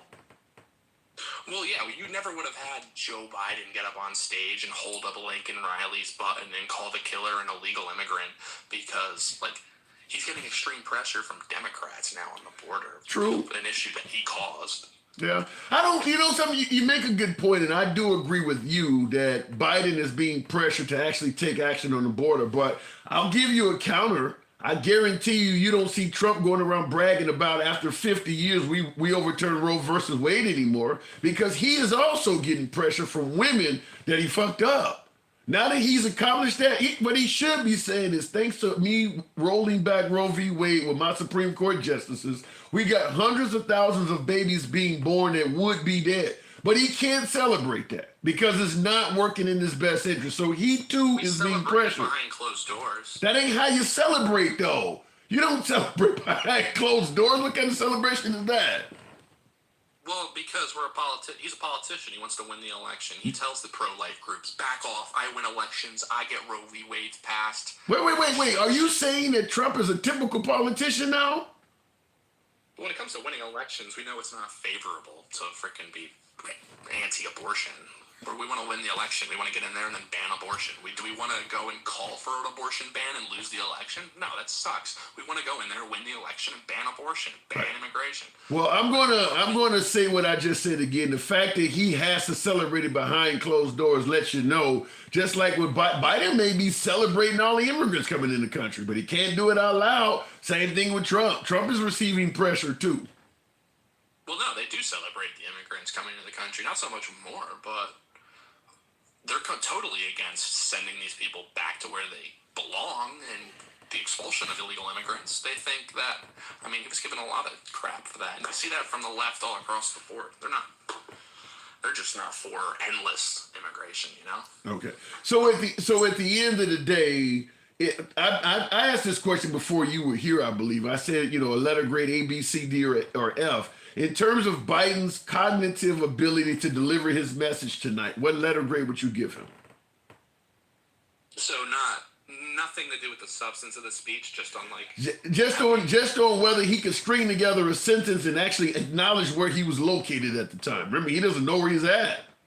Yeah, the gaffes he didn't really have any major gaffes, because I think it's not too hard to practice a speech over and over and over and over again. Is that how folks with dementia, you can sit there, like Bruce Willis right now is mentally out of it. You think he could practice and redo Die Hard again? Well, I think Bruce Willis would have a lot better shot of singing the ABCs or reciting the ABCs than having answer off the cuff questions or have someone like me grill him. Do you think Joe Biden would be able to stand in a room and have someone like me grill him? Chuck, Bruce Willis' wife said he's non-verbal. I don't think Bruce Willis would be able to answer your question, sir. No, I'm talking about Joe Biden. Okay. Even someone like Biden, if I stood in here and started grilling him on the immigration or the jobs or pretty much anything, I don't think he'd be able to stand one-to-one. But you didn't. Yeah, but you didn't think he could string together a sentence either. He's already proved you halfway wrong there. Yeah, but if that's the barrier, it's our president didn't look like a bumbling idiot, which, you could argue that he did. It's when you dig into the substance of the speech, he was lying about the immigration, he was lying about the economic recovery policy, stuff like that. He was lying about the crime rate. The guy was lying about everything. But you said our president didn't look like a bumbling idiot. The fact is, that's what you said he was going to look like, though. That is why people expected. You told us to expect a bumbling idiot. Where is that? We didn't see that. Well, I never said that. I don't know where you're getting that. Trump is the one saying that. Party, yeah, I get that. That's, I don't think that's a good playbook. I think, everyone sees him for a bumbling. He was getting carried through the speech. They would clap every 5 seconds. And have you ever watched it? Have you ever watched the State of the Union address before? They didn't clap that much for Trump. Yeah, they do. That's how it works. If you say something they like, they clap. That's kind of how it works. Do you watch these? When he walked in there, he was taking a picture with every single freaking person, and no one does that. This guy. Yes, they do. That's how it works since the invention of the smartphone. They've been doing it. Do you watch these things? Yeah, I've been watching them for a while. Come on, do you think Joe Biden interacts with the press the same way someone like Obama or Trump did? Trump took way less questions from the press than Obama. Well, Trump way less questions than Donald. Yeah, because Trump only favors folks who are going to interview him that are favorable to him. So he don't for instance, you've seen Obama let Bill O'Reilly interview him. There's no way Trump is going to sit down with Rachel Maddow or Anderson Cooper or somebody like that. He only lets Sean Hannity or Tucker Carlson or somebody interview him. He doesn't. So when you say taking questions, Trump isn't known for doing that very fairly either. He only sits down with right-wing outlets. Journalists than Biden has sat down with hardcore conservatives. He sat down with that one woman who screamed gun control, abortion, the famous interview where the woman just had a complete woman moment and couldn't interview him. That was a hardcore liberal. I'm not sure of her name, but she was a loser. She look up Donald Trump gun. She just screamed out she didn't even ask him questions. She just screamed out buzzwords, gun control, immigration, crime. And he's like, what do I think about gun control? He's like, well, I own one. And then she's like, well, what do you do with it? Do you shoot it? Do you carry it? And he's like, that's none of your business. That was a liberal reporter. Who's Donald Trump sat with that's conservative? Yeah, the overwhelming majority of the reporters that Trump sits with are right-wing reporters. He didn't do the Super Bowl interview because the Super Bowl was on the ABC this year. Or during his time, rather, in 2018. Biden didn't do it this year, but Trump didn't do it either when his time was in. Trump was not taking questions from regular folks, hard-hitting journalists. He was running from that stuff. He was always on Fox News when he was president. He wasn't calling into CNN. He sat down with, who's that fool at Fox News? Brett Baer. Hannity's a liberal, warmongering freak. A lot of these people aren't really Trumpers. A lot of these people he sat down with were never Trumpers when he went to... Whoa. You said Sean Hannity is a liberal? No, Brett Baer is a liberal. Sean Hannity is a neocon war hawk. Sean Hannity was a never Trumper, I believe. Sean Hannity, the guy who actually has Trump's cell phone number and has appeared at many Trump rallies, you see Sean Hannity as a never Trumper. In 2015, absolutely. Before these people got elected, people like Tim Pool, people like tons of people were never Trumpers. And a lot of these people, they, once he wins, well, you got to support the candidate. Okay. You think Brett Baer was for Trump? Sean Hannity was for Trump? No, these people didn't want Trump in 2015. I mean, maybe 9-10 years ago. I don't know. They've certainly changed their tune since then, but I can't speak going all the way back then. But Sean Hannity is certainly not a never Trumper. I don't see that at all. He didn't support him in the 2016 primary. Okay. All right, well, you're going, listen, 9-10 years ago, I mean, there was a time when Trump was on TV saying he was a liberal, and he was for gun control. People change. Well, they changed because the voter base changed. They didn't realize the voter base was MAGA. And they go, we're going to have to... The chat says it doesn't have a clue. Look it up. These people were not for Trump. Absolutely not. These people don't have an attention span longer than a few months. I don't know if it's like vaccine damage or whatever's going on here, but these people cannot, Yeah. You got to keep these people in line. You got to check them. Keep them in line? What do you mean by that? Well, a lot of people, like Joe Biden, he goes, well, I want to secure the border now. It's on the Republicans for not securing the border. No. The president can secure the border whenever he wants. Trump did it. Stay in Mexico policy, Article 42. I mean, Joe Biden at any moment can secure the border. But he wants to cross some bipartisan bill that allows 1.8 million illegals, 5,000 a day. It doesn't even deal with the problem. But how do you respond to Republicans coming out and admitting that they were told by Trump to not work with Biden on the border? Well, yeah, the border bill. What is that? That ain't what I'm talking about. That ain't. No. Wait. That ain't what I'm not talking about. Just the border bill. They said they were told, even if it was a different bill, they were told to not work with Biden on the border at all. Well, I would, if the bill came to Biden's desk and it said we're going to deport every single illegal immigrant. And if Trump said no, don't support that, I'd be like, he's out of his fucking mind. We should support that. But that's not what's happening. We had a bill that came across for millions of dollars for Ukraine, millions of dollars for Israel, 1.8 million illegals a day or a year, 5 million or 5,000 a day before you can even do something about it. That's just continuing. So in regards to your comment about Israel and the Ukraine, you are okay with letting the Ukraine just fall at the hands of Russia. You want America to be out of that, right? Yeah, Ukraine is just like a fake country. It's like a color revolution ran by the CIA. They banned elections. They banned alternative media.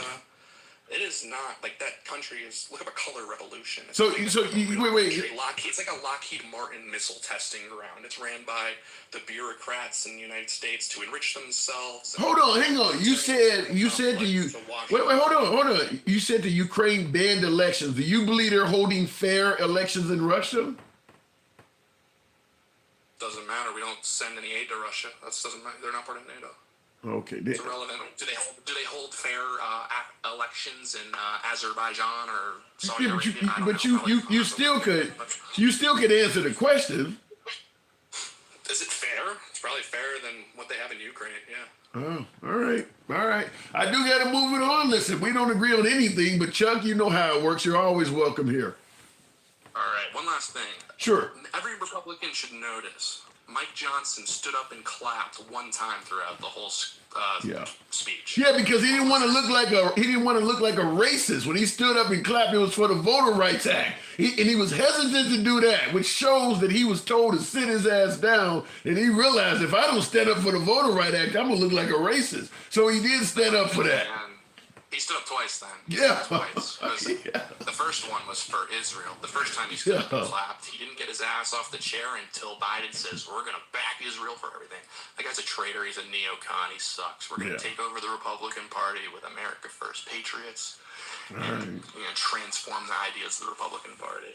Good. I think you've done a lot of that already, Chuck. I think MAGA's already taken over the Republican Party, but I appreciate you coming on. Good talk. We need more. No. Until people like me are, you need to actually legal and illegal. For you to get more, you need to actually win elections. Have real red waves, not just ones you're talking about. It's got to actually happen. Catch you later, Chuck. All right, that's what's got to happen. Winners, winners is what you got to have. Okay. Oh, Chuck, Oh, this is say, oh, Chuck just don't want to go. Listen, I like talking to Chuck. We've talked before. He's a friend of the program. We don't agree on shit, but he's always welcome in the program. Real quick in the comments, Trump is not a winner. DeMarcus. Yeah. By the way, thank you, Michael, for the hat and mustache. I haven't got a lot of hat and mustaches, so appreciate that this time of evening. In regards to Trump not being a winner, could have fooled me this week. I mean, he's had his immunity case. The Supreme Court has agreed to listen to his immunity case, so it's going to delay that case at least until June, because it doesn't start getting adjudicated until April, where they have their opening arguments, and it doesn't come to a conclusion till June. So that pushes that closer out to his delay everything to the election. So that's a victory for Trump, the immunity case. Colorado, Illinois, Maine have been banned from blocking his name from being on the ballot. Once again, thanks to the Supreme Court. That's also a victory for President Trump. That just happened this week as well. Fannie Willis certainly won't be trying Trump anytime soon. She's lucky if she can maintain her own career and stay on the case. That also is looking like a win for Trump. Nikki Haley is in the tank. Her career in terms of running against Trump for president is now over. Once again, a win for Trump. So when you say Trump is a loser, you can't be talking about this week, because he's had a lot of victories. He's actually done pretty damn well this week. Looking in the comments, MAGA equals ISIS, says Corey. Damn. Wow. Holy, MAGA equals the Islamic State. Come on now. Be nice. Play fair. How does funding Ukraine with less than 2% of our GDP without involving directly U.S. forces is somehow a bad thing? Come on. Papa Juan, I think this is Papa Juan or Papa Just 69 or something like that. I'm with you. The only group in America that is not in favor of funding the Ukraine on the entire political scale. And when I say political scale, I mean, we start out far left, which is the Bernie Sanders crowd, the progressives. A little bit more you go into, from the progressives, you go to the liberals, to Democrats, to moderates, independents. Then you start hitting the right side. You start getting into libertarians, Tea Party, traditional conservatives, Republicans, and then you get MAGA. MAGA is the only group out of all of that shit that is not in favor of funding the Ukraine. All of the other entities I just named, from progressives to traditional Republicans, on that entire scale, going all the way from the left all the way to the right, MAGA is the only group that is against funding the Ukraine. So as long as Trump doesn't win the Ukraine, we'll get assistance. And if there's anybody hoping Trump loses, probably the person wanting Trump to lose more than anybody else on the entire globe is Vladimir Zelensky, because his whole nation depends on Biden getting reelected. You talk about groceries, gas prices, and things like that. How about removing you from existence? Vladimir Zelensky has more riding on the U.S. election than anyone else. Looking in the comments real quick, I don't fund Ukraine either. La Fama. Okay, all right, fair enough. Let's go. Brandon says the game. He definitely went tonight, did he not? What's your opinion on Biden voting for segregation? What's your opinion on Trump making prison sentences 70 years lower on average for black inmates? Who the hell's getting a 70-year sentence? 70 years lower for black inmates. And here's the problem with that. I do know Trump pardoned a couple folks, but I don't recall hearing that a lot of folks were being released from prison under the Trump administration. I think that Trump is known for overinflating things, such as for the most part, illegal immigrants are all rapists and murderers. That's not true. He's known for inflating things. And the assistance that Trump provided for blacks that are dealing with incarceration, it's not that great. It is not that great. 70 years, no. It's not even remotely close to that. I mean, we would have known if people in the hood was coming back home all of a sudden when we thought they was getting life. You would hear more people bragging about that. That ain't happening. What's your opinion on the CIA funding the Maidan revolution in Ukraine, which led directly to this war? It's above my pay grade. It's above my knowledge scale. I'm going to plead ignorance. You certainly would probably know more than me on that topic, but we know the CIA does that kind of shit. They fund both sides of all sorts of conflicts. It wouldn't surprise me. Wouldn't surprise me at all. How do you feel about your reparations going to immigrants in Chicago, in New York? Well, shit, as long as somebody getting reparations, they wasn't going to give it to us anyway. But I appreciate your input. Going back to the box. My reparations going to immigrants in Chicago, right? So if we didn't have any immigrants, you would have gave the money to us. Wink, wink. Okay, going to Yo-Yo. You can't play with my Yo-Yo. Don't try to play me out. The box is acting funny. Why have a MAGA hat if you hate Trump so much? Kelly, I don't hate Trump. I think there's a lot of legitimate reasons to vote for Trump. Protecting the sanctity of life, small government, Second Amendment rights, shall not be infringed. There's a lot of legit. I don't hate Trump. What do you mean? I don't listen. I lean left politically. I'm not going to deny that, but I don't hate Trump. I don't know where you're getting that from. I'm not someone who is just going to kiss the ring of a politician, and I do understand in this tribalistic environment, if you don't favor every damn thing the man did, it means you hate him. No, I don't hate Trump. Somebody, MDJ362 in the comments said, I do. Trump isn't about small government. Yeah, he is. Black Rain.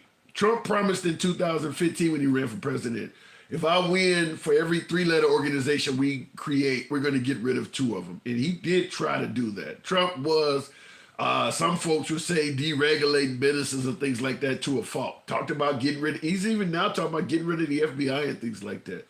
He does lean towards smaller government. I'm no fan of smaller government just for a historical context, but yeah, I think he was doing that. Trump is against vets. Yikes, how so? How so?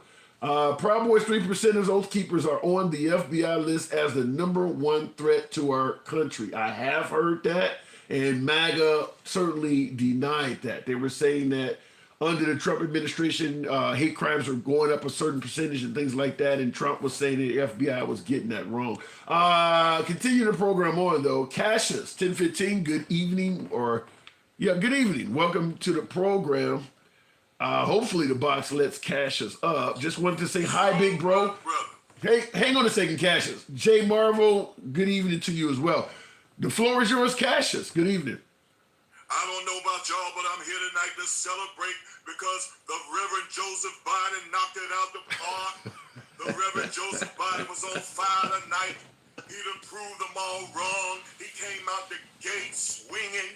He swung at the justices. He smacked them all in the face except for the women. Whack. Well, that one woman, he snapped her. Whack, whack, whack. He just snapped them all in the face right out the box. He told them point blank. You see, I'm talking like a reverend tonight because he was like a Baptist preacher. Okay?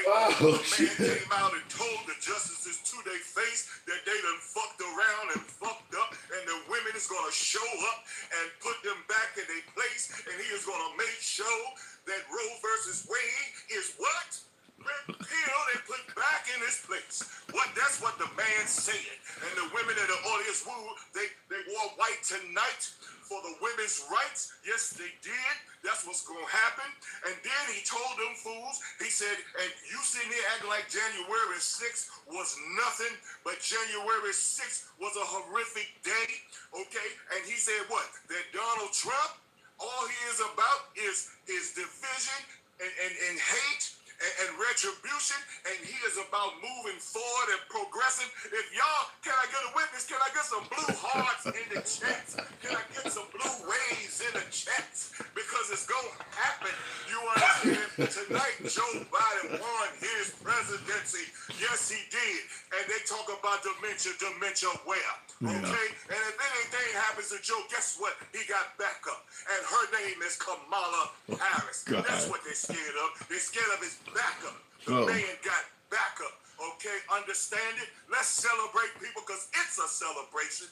All of them fools got called out tonight. Joe hit it point after point. He talked about the insulin prices.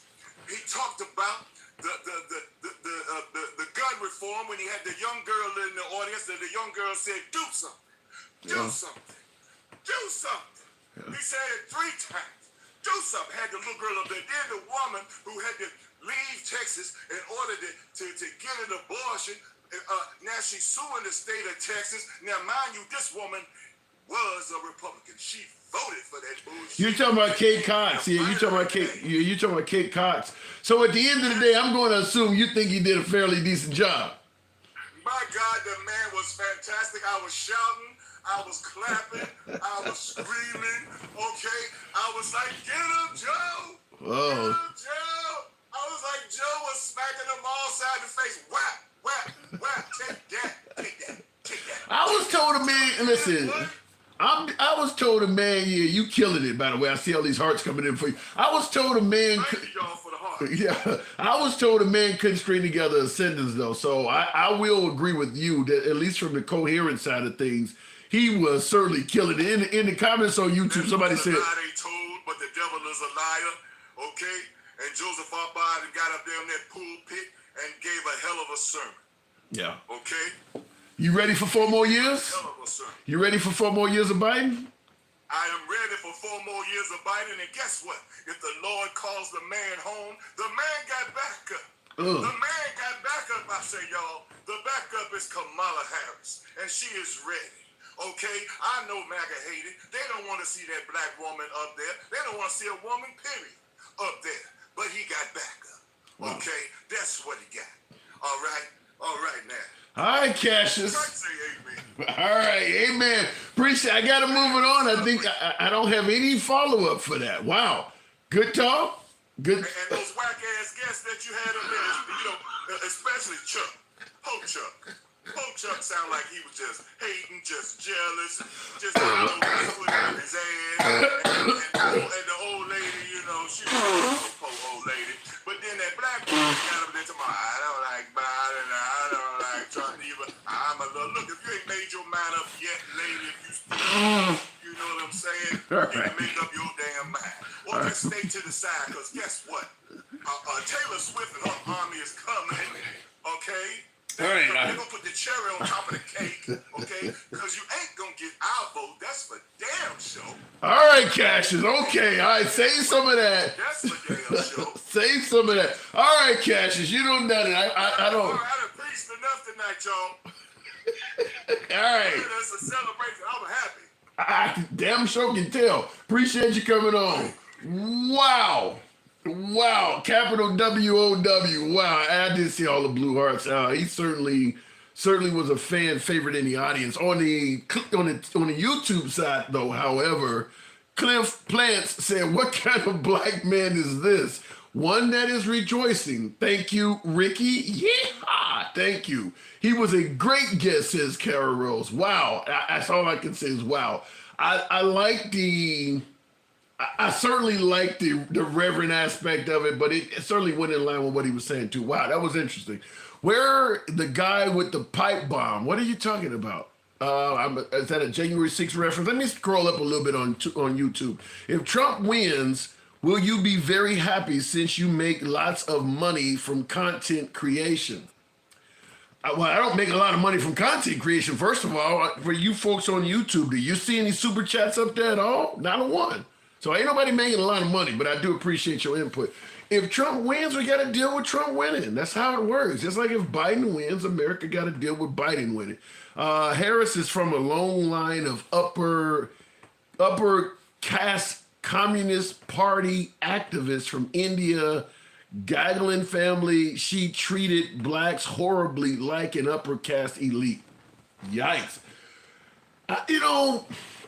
Here's the issue on that, and I hear that often, and I'll go back to the box in a minute. We often hear, by the way, folks, tap the screen on TikTok. Helps out the algorithm. It is a little bit, obviously it's after hours, but there's 300 plus of you in here. It does help out the algorithm. May bring in a few more MAGA at this late hour. I think the issue that either Biden or Kamala Harris are racist toward blacks, I got to tell you, in my humble opinion, that ship has sailed. I really do, particularly because their competitor or their competition is Trump. maybe, Nikki Haley could make that claim and get a little bit of ground or something, but there's a lot on Trump to counter that with. I mean, there just is. Now, I know if you support Trump, you have explanations for the Muslim ban or my judge can't be Mexican and things like that, but among the minority community, overwhelmingly, they're going to see Trump as more intolerant than Biden and certainly Kamala Harris. Even if what you're saying is true, you're just not going to convince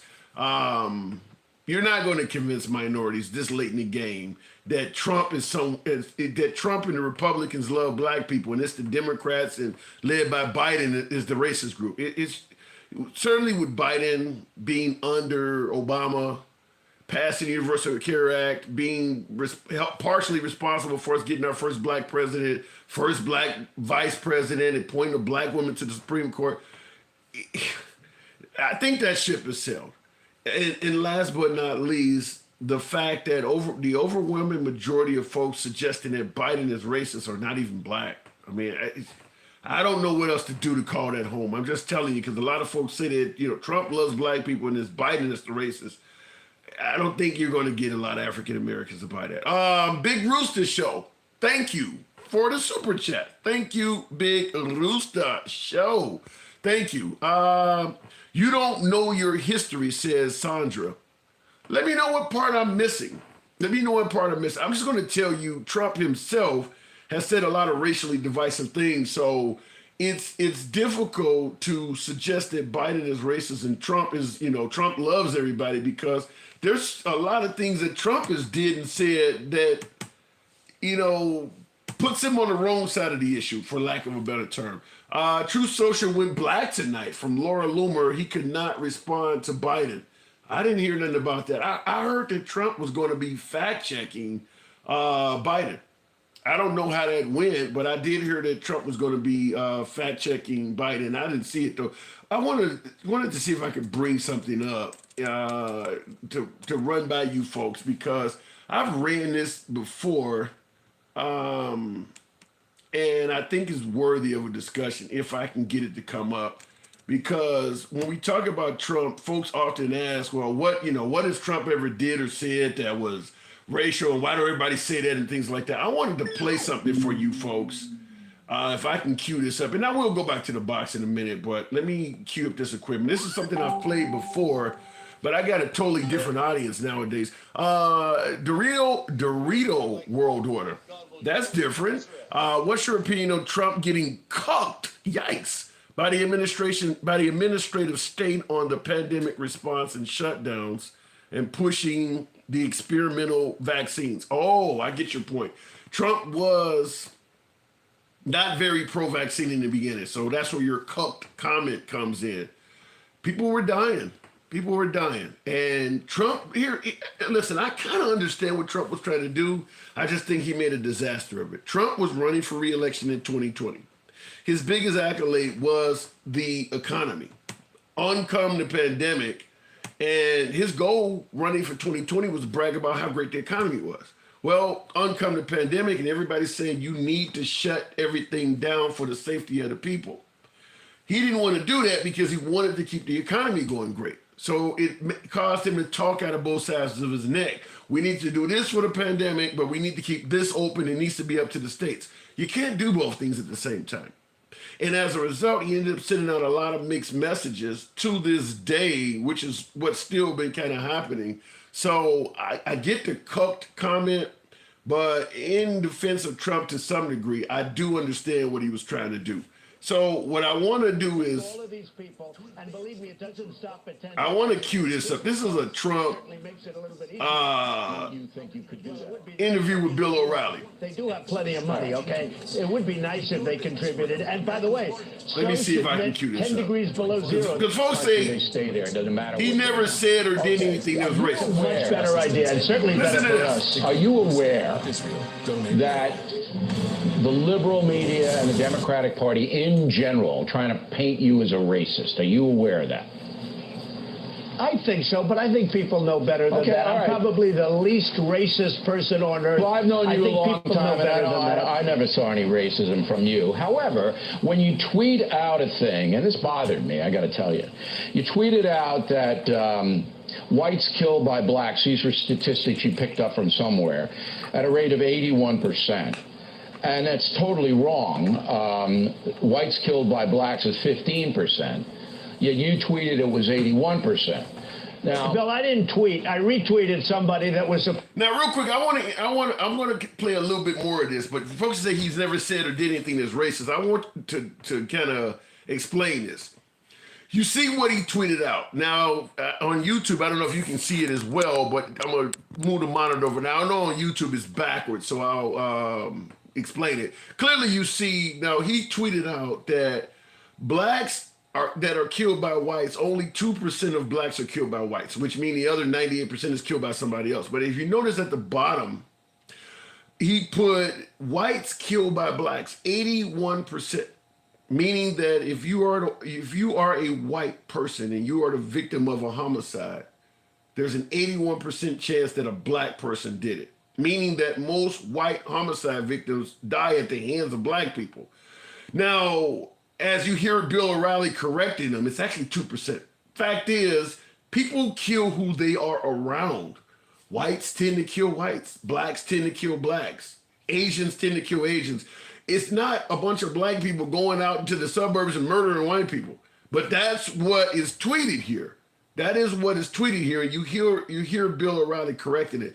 But there's going to be a lot more to this. Now, notice the graphic that's on the screen there. Now, it's a picture of what clearly looks like a thuggish black person. You got a do-rag on the head or some type of scarf, looks like a blood or Crip type wearing a do-rag. The gun is turned on its side. So, that's how they aim a gun in gangster movies. The guy literally has his pants sagging. I mean, it is literally a drawing of a black criminal with these rancid statistics. But that's not even the whole part of it. Now, he tweeted this out. This ain't making this up. You see him. I'm not giving this to you from CNN or some liberal media source. This is coming from him. So, and you can see him talking about, but I want to continue on because there's a little bit more to it. Real quick, how do you feel about libertarians? They'll never get elected, but do you like the idea of live and let live, business freedom, personal freedoms? I'm nervous about it. And thank you for that super chat there, Dorito Boy. The reason why I'm worried about it is because America's history was really bad to minorities when you didn't have government interference. If you had left it up to the people, there would be a lot of places I could not go, a lot of conversations I could not have, a lot of jobs I would not qualify to be part of. It was scary. It was a scary time. So when you say live and let the people be what they are, historically, it has not worked well for people like me. So hopefully that answers that. I'm a little hesitant about it. Why are minorities so supportive of Democrats when they are giving millions of illegal immigrants free money before supporting impoverished communities? Why vote Democrat with no change for decades? Once again, because their opposition is Republicans. They don't see where Republicans are filling in the gap. I mean, go look at how black people are doing in rural Republican Mississippi where there are no liberals around. They're not doing very well. So it's like there are plenty of reasons for blacks to complain about Democrats, but it's not like the Republicans are giving them this awesome out. Not to mention the Democrats, even if they're completely exploiting blacks as you're suggesting, at least listen to black folks. Listen to what black people are complaining about. And you tell me that the right is like, yeah, we understand it. Most of the stuff black people complain about, the right is saying it's fairy tales. It's all made up. It's not even happening.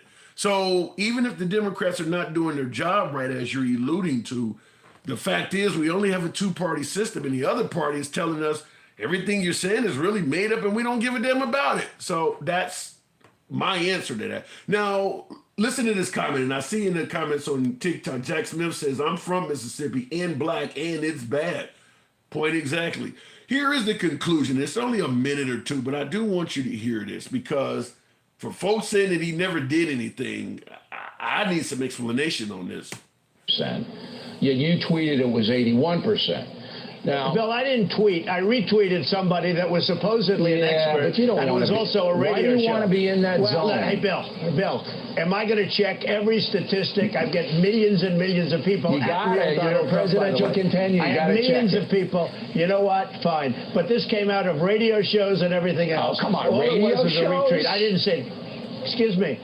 All it was is a retweet. It wasn't from me, and it did. It came out of a radio show and other places because you see all the names. Look, you know I'm looking out for you, right? You know that? Yeah, I'm looking out for you. I look out for every honest politician. I don't care what party they're in. Don't do this. Don't put your name on stuff like this because it makes the other side, it gives them stuff to tell the ill-informed voter that you're a racist. I mean, you just hand it on the platter. This was a retweet. I'm sure you're looking out for me. Everybody is, right? Yeah. This was a retweet. This was a retweet. All right, whatever it is. And it came from sources that are very credible. You shouldn't be tweeting. Don't tweet. Give it up for Lent. Lent is coming soon. Okay. Give it up. All right, fine. Yeah, this is old. I think this 2016. It is kind of old there, old prime, but a lot of folks have never seen it before. Now, I see many folks in the comments are saying it's a retweet. What the hell? I mean, so in other words, let's say for instance, I despise Asians. Let's say I got nothing but negative viewpoints about Asians, but I don't want, as a politician, to have my name on it. So I find somebody else that says a lot of shit about Asian people, and I just retweet it.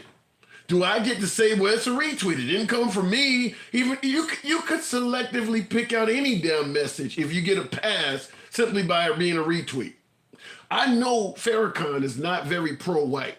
Why don't I just retweet every damn thing he says? If I don't like white people, I'm sure I can find a Farrakhan quote to retweet out and then say I got plausible deniability. How the hell do you get to retweet something and not be responsible for what's coming out of your own account? The idea that you could retweet and it's not your responsibility is absolutely insane that someone would even suggest that. I don't get that. A retweet, no, yeah, you got to pay attention to what you're sending out. Now, what is really distressing in this video is that Bill O'Reilly points out that, did you even fact check this? He go, well, I'm too busy. I don't have time to fact check. Isn't he known for the phrase fake news? The guy who literally created fake news is going around telling people, I don't have time to check the things that I send out. I mean, this is amazing that he could do something like this and try to say, well, it's a retweet and I didn't have time to check it. Then why send it out? If you don't know if it's accurate or not, what the hell are you sending it out for? But I just wanted to point this out for folks who say that he ain't never done nothing worth talking about. That graphic is fucking ridiculous. Now, you can't see at the bottom because my monitor has a red line through it. That's the time graph of YouTube there. But below that line, it actually says source, Crime Statistics Bureau, San Francisco. That source does not even exist. This is completely fabricated, 100% fabricated. There is no such Crime Statistics Bureau in San Francisco. Just simply, he saw something that was incredibly anti-black, incredibly, painting us as literally the responsible party for nearly all white homicides, 81%. Just painted up, they're not sending us their best, they're sending us their rapists and murderers. He just painted black people as murdering whites wholesale. No apology, nothing. No apology, no I'm sorry, just look, it was a retweet. Hey, what can I say? I didn't have time to check it out. This is what we're talking about. This is not MSNBC or CNN or something. This is coming out of his mouth. This is coming, what are we supposed to do with this? I mean, what are you supposed to do with something like this? Why would he tweet that out? We can deflect to vote for me or you ain't black or other comments by other politicians. I'm willing to entertain that all day long. Other politicians say crappy shit, but that does not excuse this. That does not take away from what is being said here. You can point out things coming from other politicians all day long and you might be right, but that does not excuse what we're looking at here. No apology, none. So what are we supposed to do with that? Just pretend like it didn't happen? Looking in the comments real quick. Just wanted to point that out. And I didn't come up with no Central Park 5 or his apartments or anything. I'm giving you something you probably have never even seen before. Real quick, somebody sent me a super chat. I did want to respond to it real quick. And I appreciate you folks being with me at this late hour. Why do you think the black poverty rate was decreasing up until the 1960s, until Lyndon Johnson's Great Society programs, and then progress stopped? I get where you're going with that, Dorito. You're suggesting that the welfare state. I don't disagree with you there. Certainly when you pass laws that suggest that if a woman receives welfare, the man cannot be in the house.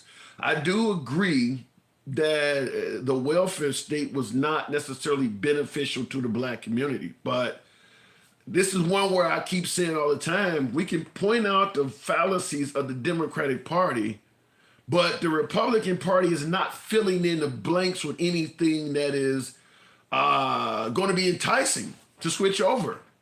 You're pointing out how bad this side is, but there's nothing, you're not filling.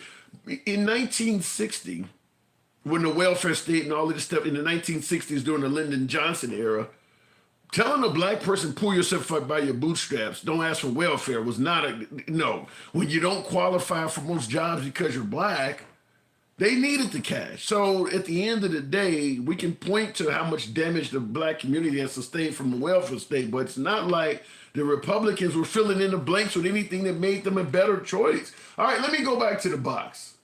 We'll keep it on the move here with Tony Stewart. Good evening, Tony.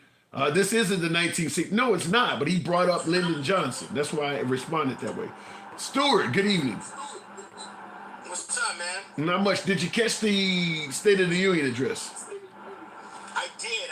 I thought Joe Biden did an amazing job. Amazing. So I was under the... Yeah. Go ahead. Yeah, I just think, he, like you said earlier, they are painting this guy like he's got dementia, he's got Alzheimer's, he can't walk, he can't talk, he can't do any of these things. First Marine my mom was actually asked to stop. She's in a nursing home. My mother cannot stand on a stage for 90 minutes and speak to a group of people without, she can't even remember who I am. She asked me where I'm at. So when I hear people say this about this man, and I'm actually living this life for the last 5 years, it really actually makes me angry because they clearly don't know what it's like. You're just throwing that out there just to be, snarky or what have you. There's actual people out here who are dealing with this disease. It's no joke. And so tonight, watching this guy come out, he brought it to the Republican Party. I said he flamed the GOP tonight. He flamed them. He called them out. He put them on blast. And even one point, there was one senator where he said something, and the guy under his breath said, yeah, that's true. Yeah. When he was talking about the bill. So, come on, people. What are we talking about here? In regards to what you're saying, I gotta say that the Speaker of the House sitting next to Kamala Harris, nodding yes and kind of slowly clapping didn't help the Republican Party either, because it was pretty clear somebody told his ass to stay in his seat and don't get up. He was clearly agreeing with a lot of things Biden was saying. Yeah, that was the other thing. He was definitely agreeing. I was watching him clapping under the table. Yeah. He was, of course, he was doing a lot of eye rolling and things of that sort, but Biden was coming. He was bringing the heat tonight. He really did. Yeah, and I see somebody in the comments, users saying he definitely wasn't. Now, you could tell the things that Biden said when he disagreed on, like corporations paying their fair share. He shook his head no when he didn't agree, but he was shaking his head yes as well. You could see the difference in his facial expressions. He was agreeing with a lot of shit that Biden was saying. Maybe you see it differently, but I think most folks are going to analyze it that he was agreeing with a lot of Biden's statements. Yeah, he was. He was. He was, first time sitting in that chair, probably didn't really know what to do. Like I said, Biden tonight, I've been in these lives for the last 6 months, listening to MAGA and pro-Trump people disparage this man and how dumb and illiterate, and he can't can't ride a bike and he can't do this and that. And he stood up there and he brought it to the American people what he wants to do. It was very concise. It was very clear. There was hope in there. There was optimism in there, and he letting you know, look, I'm here and I'm doing this. And so we're gonna have a very interesting election for the next 6 months. And I wanted the guy that came up there, the wise guy that came up here from New York talking about Trump and all that. He was on point, man. You see, New Yorkers know what's up with this guy. You know, a lot of America don't know what's up with Trump because they either know him from The Apprentice and watching him on TV and being a celebrity. But people who lived in the state, there's a reason why he don't go and campaign in New York City because they know who he is. Yeah. Well, and I've heard those stories more and more that he was a really bad employer for contractors and things like that. I had never heard that before he got elected. Just like people go all the time, well, rappers and everybody and black folks loved Trump before he got elected. Well, once you get elected, shit comes out. And all of those contractor stories like that stuff was local to New York. It wasn't making the rounds nationwide. But now that he's been president, yeah, I'm hearing a lot of folks that say, you know, my family worked for the guy or whatever, and he didn't pay us. We know lawyers are complaining that he don't pay them as well. So it doesn't make him look good as an employer. No, and that's the thing. Listen, I get it. We are in a, you know, our political parties have become tribalized. More so, I think, on the right. And you say a lot of great points, you know, about the Republican Party. What have they done for the black community? What have they done to, like, you know, to make it better? Well, they did free the slaves. They did free the slaves. It just was a different group of Republicans back then. Very, very true. But I'm talking about in modern time right now. Because if you want to say, yes, they did free the slaves, you're absolutely correct. But at the same time, my girl tonight we're watching, and she's like posing me up a picture of the Republican Party, and she said, "Look at these, it's nothing but old white men." When you look at the Democratic Party, it looks like America. Who was it? It was Mike McCarthy said whenever he left, he said, "I was looking at my Republican Party, and it looked like the most exclusive country club, country club." He said, "I looked at the Democrat Party, and it looked like America." Yeah. Boom, right there. Paul Ryan said, Republican Paul Ryan, I think out of Kentucky, he said the same thing. He didn't think Trump was going to win. And I think he said back in 2015, until the Republican Party starts looking like the rest of America, we're going to continue losing elections. He didn't know Trump was going to win, but he also said something similar to that exclusive country club comment. So yeah, I just think if you want to convince people who have been marginalized in this country about how inclusive you are, then your party needs to start looking a lot more inclusive. It needs to be more inclusive, and that's why they hold up these. That's why you see a lot of these black conservatives being pushed forward on the black community. Like, see, we like you, we really do, we like you. But the problem is the black conservatives are disparaging to the black community. And so it's just a really bad look, you know. And I've heard that. I mean, at least that's what. Yeah, I've heard that. And that's one. I do got to move it on, but I've said that before that if you are an African American and you're conservative, there's nothing wrong with conservative principles. If you're pro-life, pro-Christianity, pro-cop, pro-Second Amendment, there's not. But for some reason, when blacks become conservative, they start attacking the black community, and I don't understand that. I don't understand that. I don't. Well, thank you. Thanks for having me up. I appreciate you having this live tonight because a lot of people people watch this tonight and they need a little bit of some clarity and some let some things off their chest. So I'll be in the comments and I appreciate you doing your thing, man. Absolutely a pleasure. Thank you. And by the way, real quick on YouTube, Dorito World Order. Thank you. By the way, you've been very generous. In regards to your comment, what are your thoughts on Vivek Ramaswamy? If you've seen him, he strikes me as someone who brings a lot of Trump's best points without the baggage. I give your description an A+. That is exactly Vivek Ramaswamy. He, in my opinion, is Trump light. He is Trump where you could have gotten a younger guy for 2 terms instead of 1 possibly, and without the baggage, the 91 charges, just the sheer hatred of Trump. Remember, folks who support Trump will say they never gave him a chance from day one.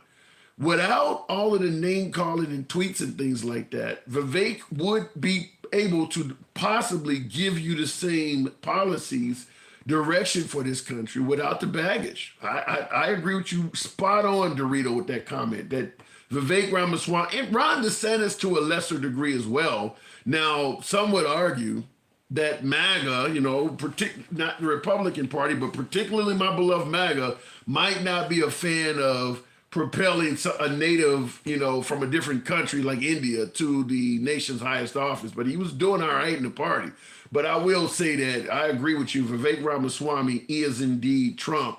What could have been Trump without all the baggage. But I think before I go back to the box, what makes Trump so desirable, particularly to MAGA, is that they want, and like you are, duh. All right, blacks like Trump too. There is a percentage but Trump is not going to come anywhere near winning 50% of the black vote. Before I go to the box, just let me be clear. There are plenty of African Americans all over social media supporting Trump, speaking favorably of Trump. But there's one thing you need to notice. They are overwhelmingly, by far, men. It is very rare to see black females on social media supporting Trump. Very rare. So the Candace Owens, the Diamond and Silks, one of them are dead, but there's not a lot of black females supporting Trump. So when you talk about the black vote, you can cut it in half right off the bat because there's no women going to be in it. Now we're just talking strictly to dudes. What percentage of that you get? Even if you got 50% of men, which is not likely to happen, that would only be 25% of the black vote because you get virtually zero in the female category. My guess is 10 to low teens, 13, 14% of the black vote is what Trump's probably going to get. Maybe 10 to 13, 14, probably not even quite 15%. Just taking the females out of the picture, that's 50% off the table right there. Might be more black females than men. That's taking that right off the bat. You're not going to get virtually any of them, virtually none of those. If you take the first 3 years of President Trump's candidacy, he was worthy of a second term. Take out the tweets, remove the insults, and just look at the way Trump governed the country up to the pandemic. And I'm going to say up to the pandemic because I believe he handled the pandemic horribly. But up to the pandemic, we didn't start really seeing cases of COVID until early 2020. Trump was inaugurated January of 2017. So from January 2017 to January 2020, on paper, he deserved a second term. Hopefully that clears things up for you, but his handling of the pandemic was dismal. There's no accolades there at all. He really screwed up the pandemic, in my opinion. Going on television with Dr. Fauci during the day, making it look like Dr. Fauci knew what he was talking about. You're standing on TV next to him. Then holding rallies at night, saying fire Dr. Fauci. Then going back on TV with him the next day. That is just beyond incompetent. If you can't fire Dr. Fauci, and I don't believe Trump had the power to fire Dr. Fauci, reallocate him to the HIV task force where he derived his fame. Just put him on something else. But to go on TV with him every day and then ridicule him at night, and why? Why do that in the middle of a pandemic? That just looks like incompetence to me. Let me go back to the box. Just get the dude out of the way. Put Ben Carson over the case or something. Find somebody else, but this is not the time to be ridiculing people. It made no sense to me. Up late, Moo. Wow. Good evening, Moo. Hey, how you doing? I'm doing very well. Did you catch the State of the Union address? I did, man. No, listen, I'm not going to go on any of the substance of what he said because there's a lot of holes in what he said, right? But he did good as far as looking good and sounding good. He was fine, right? He wasn't incoherent. I really don't get where you come from when you say Trump is worthy of a second term, man. Like, I don't understand it because here's the thing, right? You said he governed fine, but he attempted a coup. And I said the first 3 years, Moo. I said the first 3 years of his term was worthy of a second term. You talking about a coup that happened in January 6th? That was well past that. But during his term, he sold off public parklands. He separated families. He tried to ban a whole religion. He got rid of a bunch of environmental protections. I don't know what you're talking about. He governed well. He destroyed the fucking post office, and then he pretended like it's not an expense and it's supposed to be some kind of for-profit organization. I don't know what you're talking about. He went through all kinds of secretaries because they all sucked, and he hired them all, and they're all terrible, right? Like, I don't understand what you say when he ran the country like shit. I don't know what you're talking about. Well, I'll respond to that. I look at the metrics. The economy was not. Now we can say he inherited from Obama. I get that, but under Trump, during the 3 years he was in office, the jobs numbers were nice. There was no issue with that. There was no issue with the economy. There was no. I mean, I don't see what you're talking about during the first 3 years. Now you're talking about the. Go ahead. But the thing is if you're going to go by numbers, all of Biden's numbers are higher. So the idea that Trump deserves a second term over Biden is ridiculous. I didn't say that. I didn't. No, wait. Numbers are higher. So, and if you compare him to other presidents like Clinton and like that as well, his numbers are not very good. You're misinterpreting me. Move. You're misinterpreting me. I didn't say he deserves a second term over Biden. When I say second term, I mean, in other words, from when he ran in 2020, if you took out the last year of his presidency, let's say, for instance, instead of the election being held in 2020, it was held in 2019. I don't see why re-electing him from that point on would have been that awful. To be honest with you, dude, Reagan invented like fucking trickle down, and he did a better job than Trump. And he fucked up Iran. And then Trump almost started World War III like 2 times over. How? And he's over there hanging out with Kim Jong-un. I just don't get where you're coming from, man. Like, Trump is a fascist, dude, and you're saying there's legit reasons to vote for him? Sure, if you're a white supremacist fascist, yeah, I'm sure you have a lot of reasons to vote for him because he wants to go after the people that you want to go after, right? You don't... He wants to eliminate LGBTQ people. He wants to ban abortion, right? So I get that, but wherever else you're coming from, I don't get that. You don't think there's any legitimate reason other than being a white supremacist to vote for Trump? No, dude, if you're talking about I like low gas prices, but I don't want to get to vote anymore, and I'm okay with putting a dictator in there, and I'm okay with women and doctors getting thrown in jail, and I'm okay with separating families, and I'm okay with banning a religion, and I'm okay with a guy who rapes women, and I'm okay with a guy who assaults women, and I'm okay with a guy who hangs out with Jeffrey Epstein, and I'm okay with a guy who's on page 124 of the flight logs on the Lolita Express. Yeah, then I guess you have legitimate reasons to vote for Trump if you like all that, sure. Well, based on what you're saying, you would literally disqualify probably most of our presidents throughout history. The founding fathers are morally, they did way worse than anything Trump did, and they're on our money. I mean, dude, I wasn't alive back then. I can't change that. You're talking about stuff that happened before I could even do it. Come on, man, right? That's hardly an excuse for anything, man. I'm just going by the metrics you're giving. This is my point. If you are a strong supporter of the Second Amendment, I think that's a legitimate reason to vote for Trump over any liberal. If you're a strong supporter of the Second Amendment, children are getting off left and right, and you're talking about Second Amendment, bro. Are you worried about the children at all, my dude? Yeah. Second Amendment, but I don't like the school shootings, but yeah, Second Amendment. I mean, bro, make up your mind. Move. You're speaking from a liberal standpoint. I'm with you on the. I'm speaking from a human standpoint. I don't like it when children get off in schools, my dude. If you're a human, you should feel that. Okay, I'm just giving you the take on it. You're responding, in my opinion, from a liberal standpoint. But if you believe in, that's a bad take, my dude. Okay. Let me get it out. Okay, wait, hold on, hang on. And then they want to talk about what we get to sanctity of life, right? Come on, man. I'm just going to say it again. If you believe your Second Amendment rights shall not be infringed upon, you should not be voting Democrat. I'm just simply saying it. If you believe, so you need to figure out how your Second Amendment rights cannot be infringed upon and save the kids, right? You need to stop worrying about your rights and maybe worry about how your children are getting off left and right. Maybe that's a bigger problem this minute, right? Whether it's mental health or the guns or both, maybe you need to stop worrying so much about hoarding weapons so that you can fight this imaginary war against the government because you're a lunatic, right? Because that's why they like the Second Amendment, right? Because they're lunatics and they gather up all these guns and they think they're going to fight the government when they come after me, and I'm going to fight with Trump on a battlefield while he's watching me on TV getting thrown in jail. That's who these indigents are. Okay, listen, I'm not totally disagreeing with him. I'm just simply saying there are legitimate reasons to vote for Trump. You just disagree with him. Nah.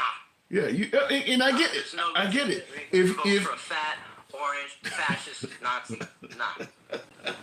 All right, you and I disagree on that. You and I disagree. I also believe that if you are for smaller government and states' rights, you should vote for Trump, not the Democrats. Okay, yeah, if you're for smaller government, of course you like Trump because he wants to eliminate all of it and be a dictator. Yeah, very small government, right? But actually really large because he's going to run up in your house. He's going to throw your wives in jail if they get an abortion. He's going to throw your doctors in jail if they help him, right? He said he supports a 15-week abortion ban. He just said that, right? So the government shouldn't be involved in women's health care at all. There shouldn't be any government involvement involved in abortions. Let the doctors and the women handle it. No bans at all, no limits. Let the doctors decide whether. How would you respond to someone who suggests that when you talking about Trump, you're fear mongering? How do you respond to that? Folks might suggest you're fear mongering. You should be afraid, bro. There was a whole World War II fought against the Nazis, right? And now here they are, the Fourth Reich,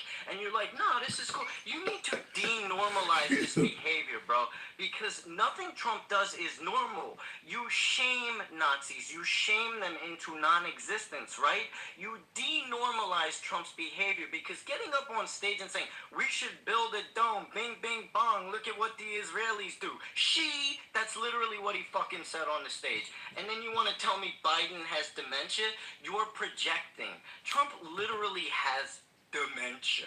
He's up on, and the reason MAGA doesn't realize it is because they think that because this is how they think. He talks like what's going on in their little brains, right? Their little smooth brains. He says the things that they understand. But to a normal person that has any curvature in their skull, it sounds like lunacy. I don't know. I think you're hammering them a bit hard. What about if you actually believe? If you don't believe you should be forced to purchase an electric car and you like your gas-powered vehicle and you don't want nobody telling you what to drive, you should vote for Trump.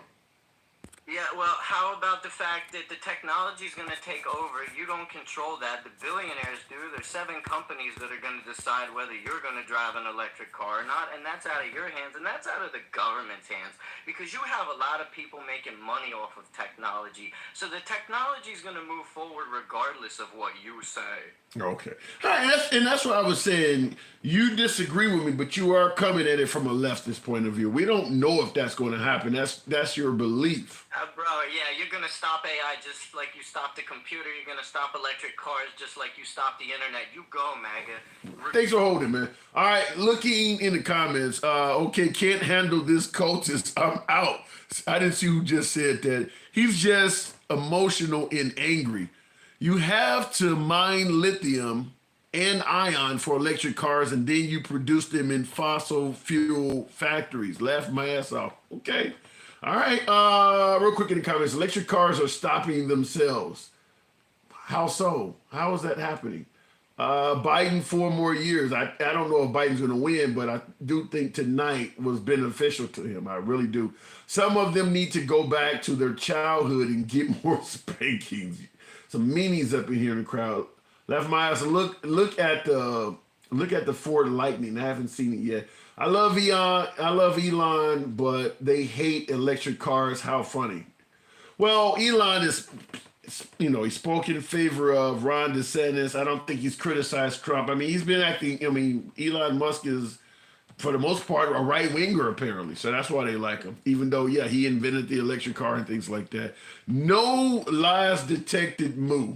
Or Moo, no lies detected, says Kevin Johnson. Yeah, Moo comes hard. I always like talking to Moo. I mean, he may tear me a new one too. That's fine. You know, I get a lot of my MAGA that likes to tear me up too. That's what the program is structured like. We do believe in free speech. We don't block, ban, or censor anyone. You don't have to agree with the host. That's how the program works. You can't have a free speech program if you think your word is God. We don't do it like that. Hell, I don't have all the damn answers. Neither do you. That's why we meet, greet, and talk. That's how it's ran.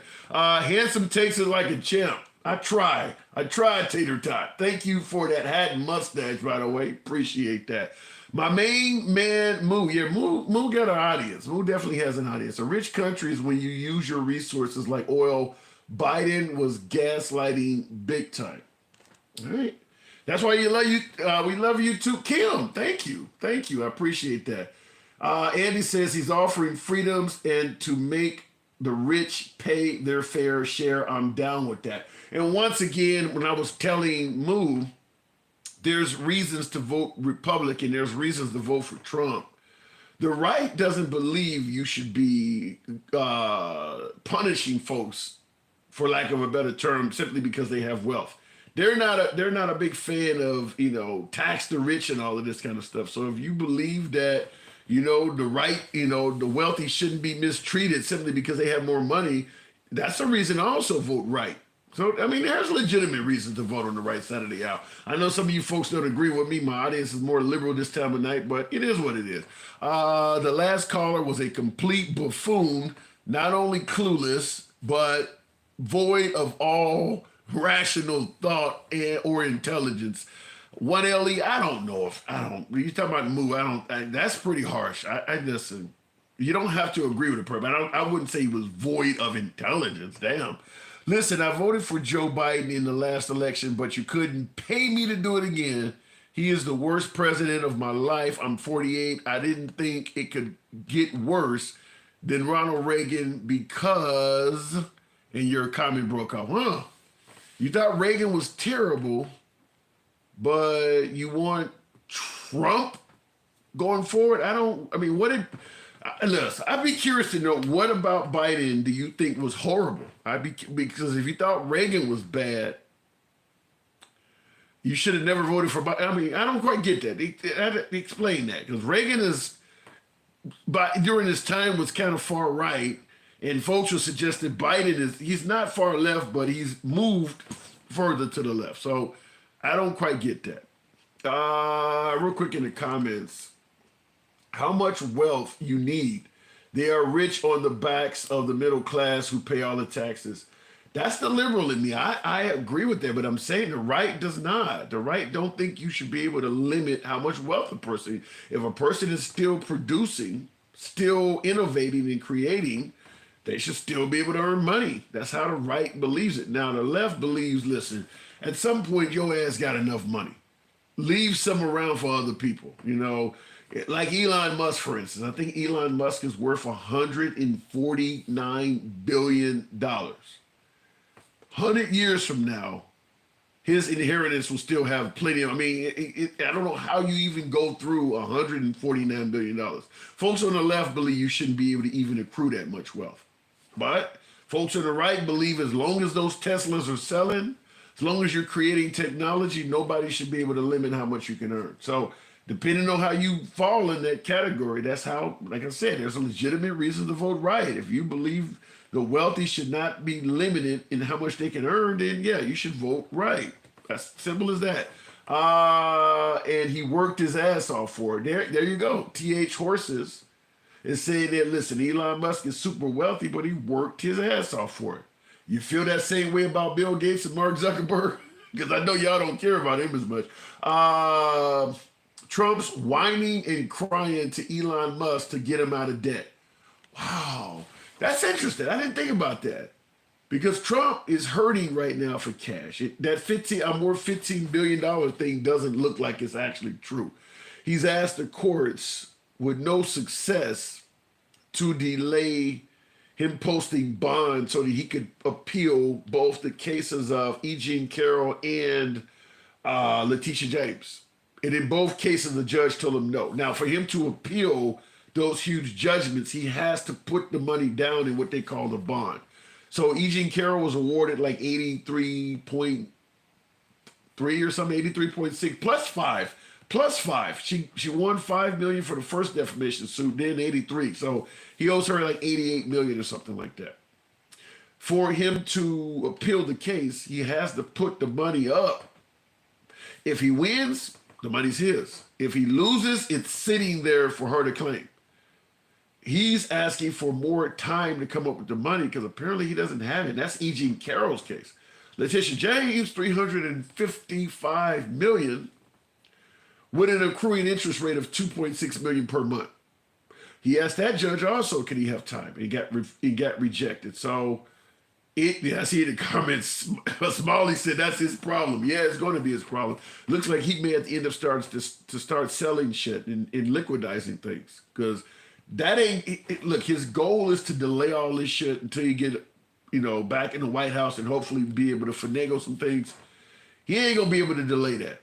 That case has already been adjudicated, and if you don't have the money to put up for the appeal, then they're gonna start chopping up your assets. So the delay tactic may work in criminal court, but civilly, he may be out of time. He may be already out of time. And I see Joe Campos says, I got 5 on his plane. Shout out to the loonies. I got 5 on it.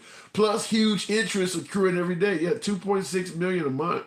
$2.6 million a month. In the end, he's going to get it all back, and all of the corrupt people will have an orange wardrobe. Baby Huey. That's a fantasy. That's a fantasy. The E. Jean Carroll case, for instance, he's not going to get all that money back. He may be able to appeal and get that whopping sum reduced, but having a court find him innocent of defaming a woman, that ain't gonna happen.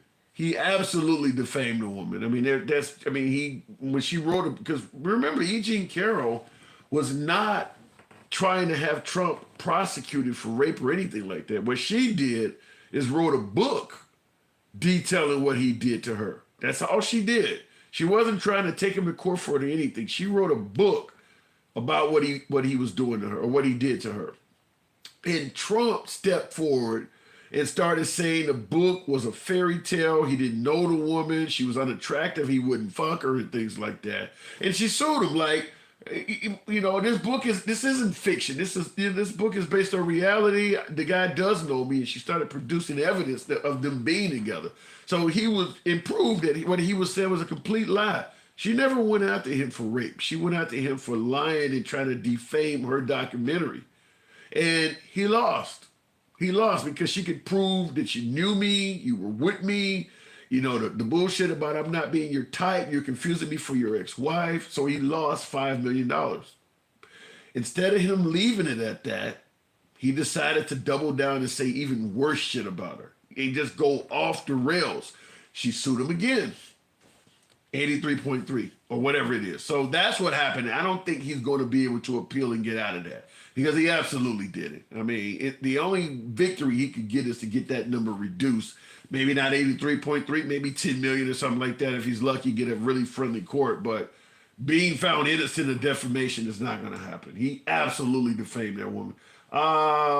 Looking at the comments, so that means she could write about it. Wait, she could write it about you and you'd be going to jail.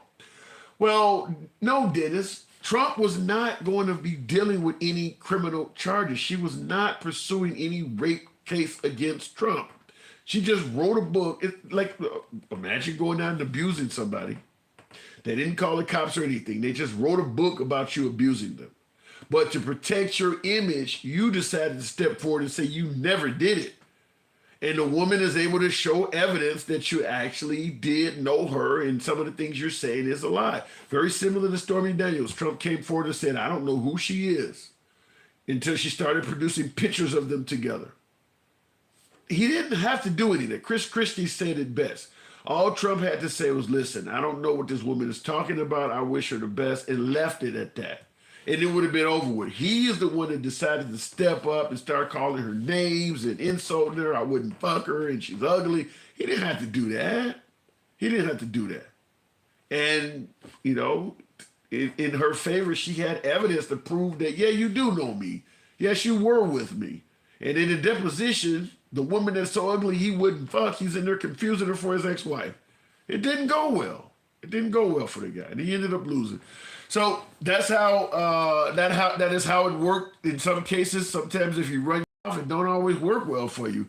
Why do we need elective abortions when getting an IUD costs less than a PlayStation? Oh my God. Or is free from a clinic and gives you 10 years of risk-free sex? People are irresponsible. That's why you need elective abortions. Just like with guns, you can't legislate responsibility. It's the same with abortion. You can't legislate responsibility. And banning abortion is not going to stop women from having abortions. It's just going to end up making them get demonized and get locked up for doing it. But at the end of the day, abortion, just like the war on drugs, the war on drugs didn't stop people from getting high. It just created a black market. There will be a black market for abortion pills and abortion meds. That's what's going to end up happening. Eventually, America is going to do the same thing they did with Roe v. Wade. For the same reasons Roe v. Wade came about, is they are going to realize the ban on abortion is ineffective and actually hurting us more than it's helping us. And they're going to end up rolling it. If they don't, the thing is this, anytime the people get a chance to vote on whether they should have abortion rights or not, they vote in favor of it. So this is really something that is not the will of the people. It's being shoved down our throats by a few evangelical politicians. If you allow the people, even in Republican states, the right to vote on whether women should be allowed the right to have an abortion or not, I think in all 50 states, women would have their now 9-month abortions and all this wild shit. Maybe not. But telling a woman she can't have an abortion even if she's raped or if her health is at risk, I don't think there's any state in the union that would vote that in if the people actually had a chance to vote. Ohio, for instance, voted in favor of a woman having free choice. And the legislators, like I said, evangelical far-right folks, are trying to go around the will of the people and make up another reason why they can ban it again. Because the people, just like in Kansas, I think Montana, I think any state you put that up for a vote, the people are going to vote. They don't, because the outcome is even worse. Where are all of the proposals to help moms that have these children that, since you're banning abortion, remember, we don't need to send money to Ukraine. Let's take care of each other first. Why don't I hear Republicans saying, well, if we didn't send money to the Ukraine, we could actually give moms child care, or we could give moms, assistance with daycare and things like that. I mean, after all, you are passing these laws that are going to create more moms. Let us hear about some of the things you do if the money came back from the Ukraine. Maybe then we'd be kind of on your side about not sending it to the Ukraine in the first place. As always, let me hear about it. Anyhow, folks, well past my bedtime. Appreciate you folks tuning in. So Biden, 8+ State of the Union address. In terms of coherency, he was certainly not a man with dementia and out of his mind. Catch you guys at 1 p.m. Central. It's your boy Tim, the handsome liberal. Talk to you later. For my YouTubers, certainly appreciate you folks as well. Certainly Dorito, what was it, New World Order or whatever that was. Man, thank you. Thank you for the super chats and certainly the participation. Very, very interesting questions, by the way. Loyalty is priceless. Trump knows he is going down as the greatest of all time. All them cases getting dropped. He better win those cases or he's not going to go down as the greatest of all time. He might go down as the most corrupt in history if he don't win those cases. If he wins them, maybe you're right. But right now, his legacy is not great. January 6th is part of his legacy. Saying the election was stolen without any solid evidence is part of his legacy. His legacy ain't that great right now. I mean, the economy was good under Trump's presidency, but the pandemic was a disaster. 30, 40 years from now, ain't nobody gonna be talking about Trump's economy. They will be still talking about the pandemic, January 6th, and the 2020 election. So unless he gets reelected and changes some shit, his legacy ain't that great. I'm telling you, You know, $2 gas ain't gonna mean shit in 2050 when people were talking about his presidency. I mean, there's been some great presidents in the past. I mean, who knows what the gas prices were under Kennedy? Nobody talks about that. That stuff is gonna be meaningless. January 6th will be talked about 100, 200 years from now. The same thing with him claiming the election was stolen. That's the shit that's gonna come up. Him being impeached twice. That's some shit that's gonna come up because that's a record break. Nobody's ever had that happen to them before. $2 gas, nobody's gonna be talking about that. So unless he gets reelected, his legacy is actually gonna be pretty damn sour. It's your boy Tim, the Handsome Liberal, 1 p.m. Central. Catch you tomorrow.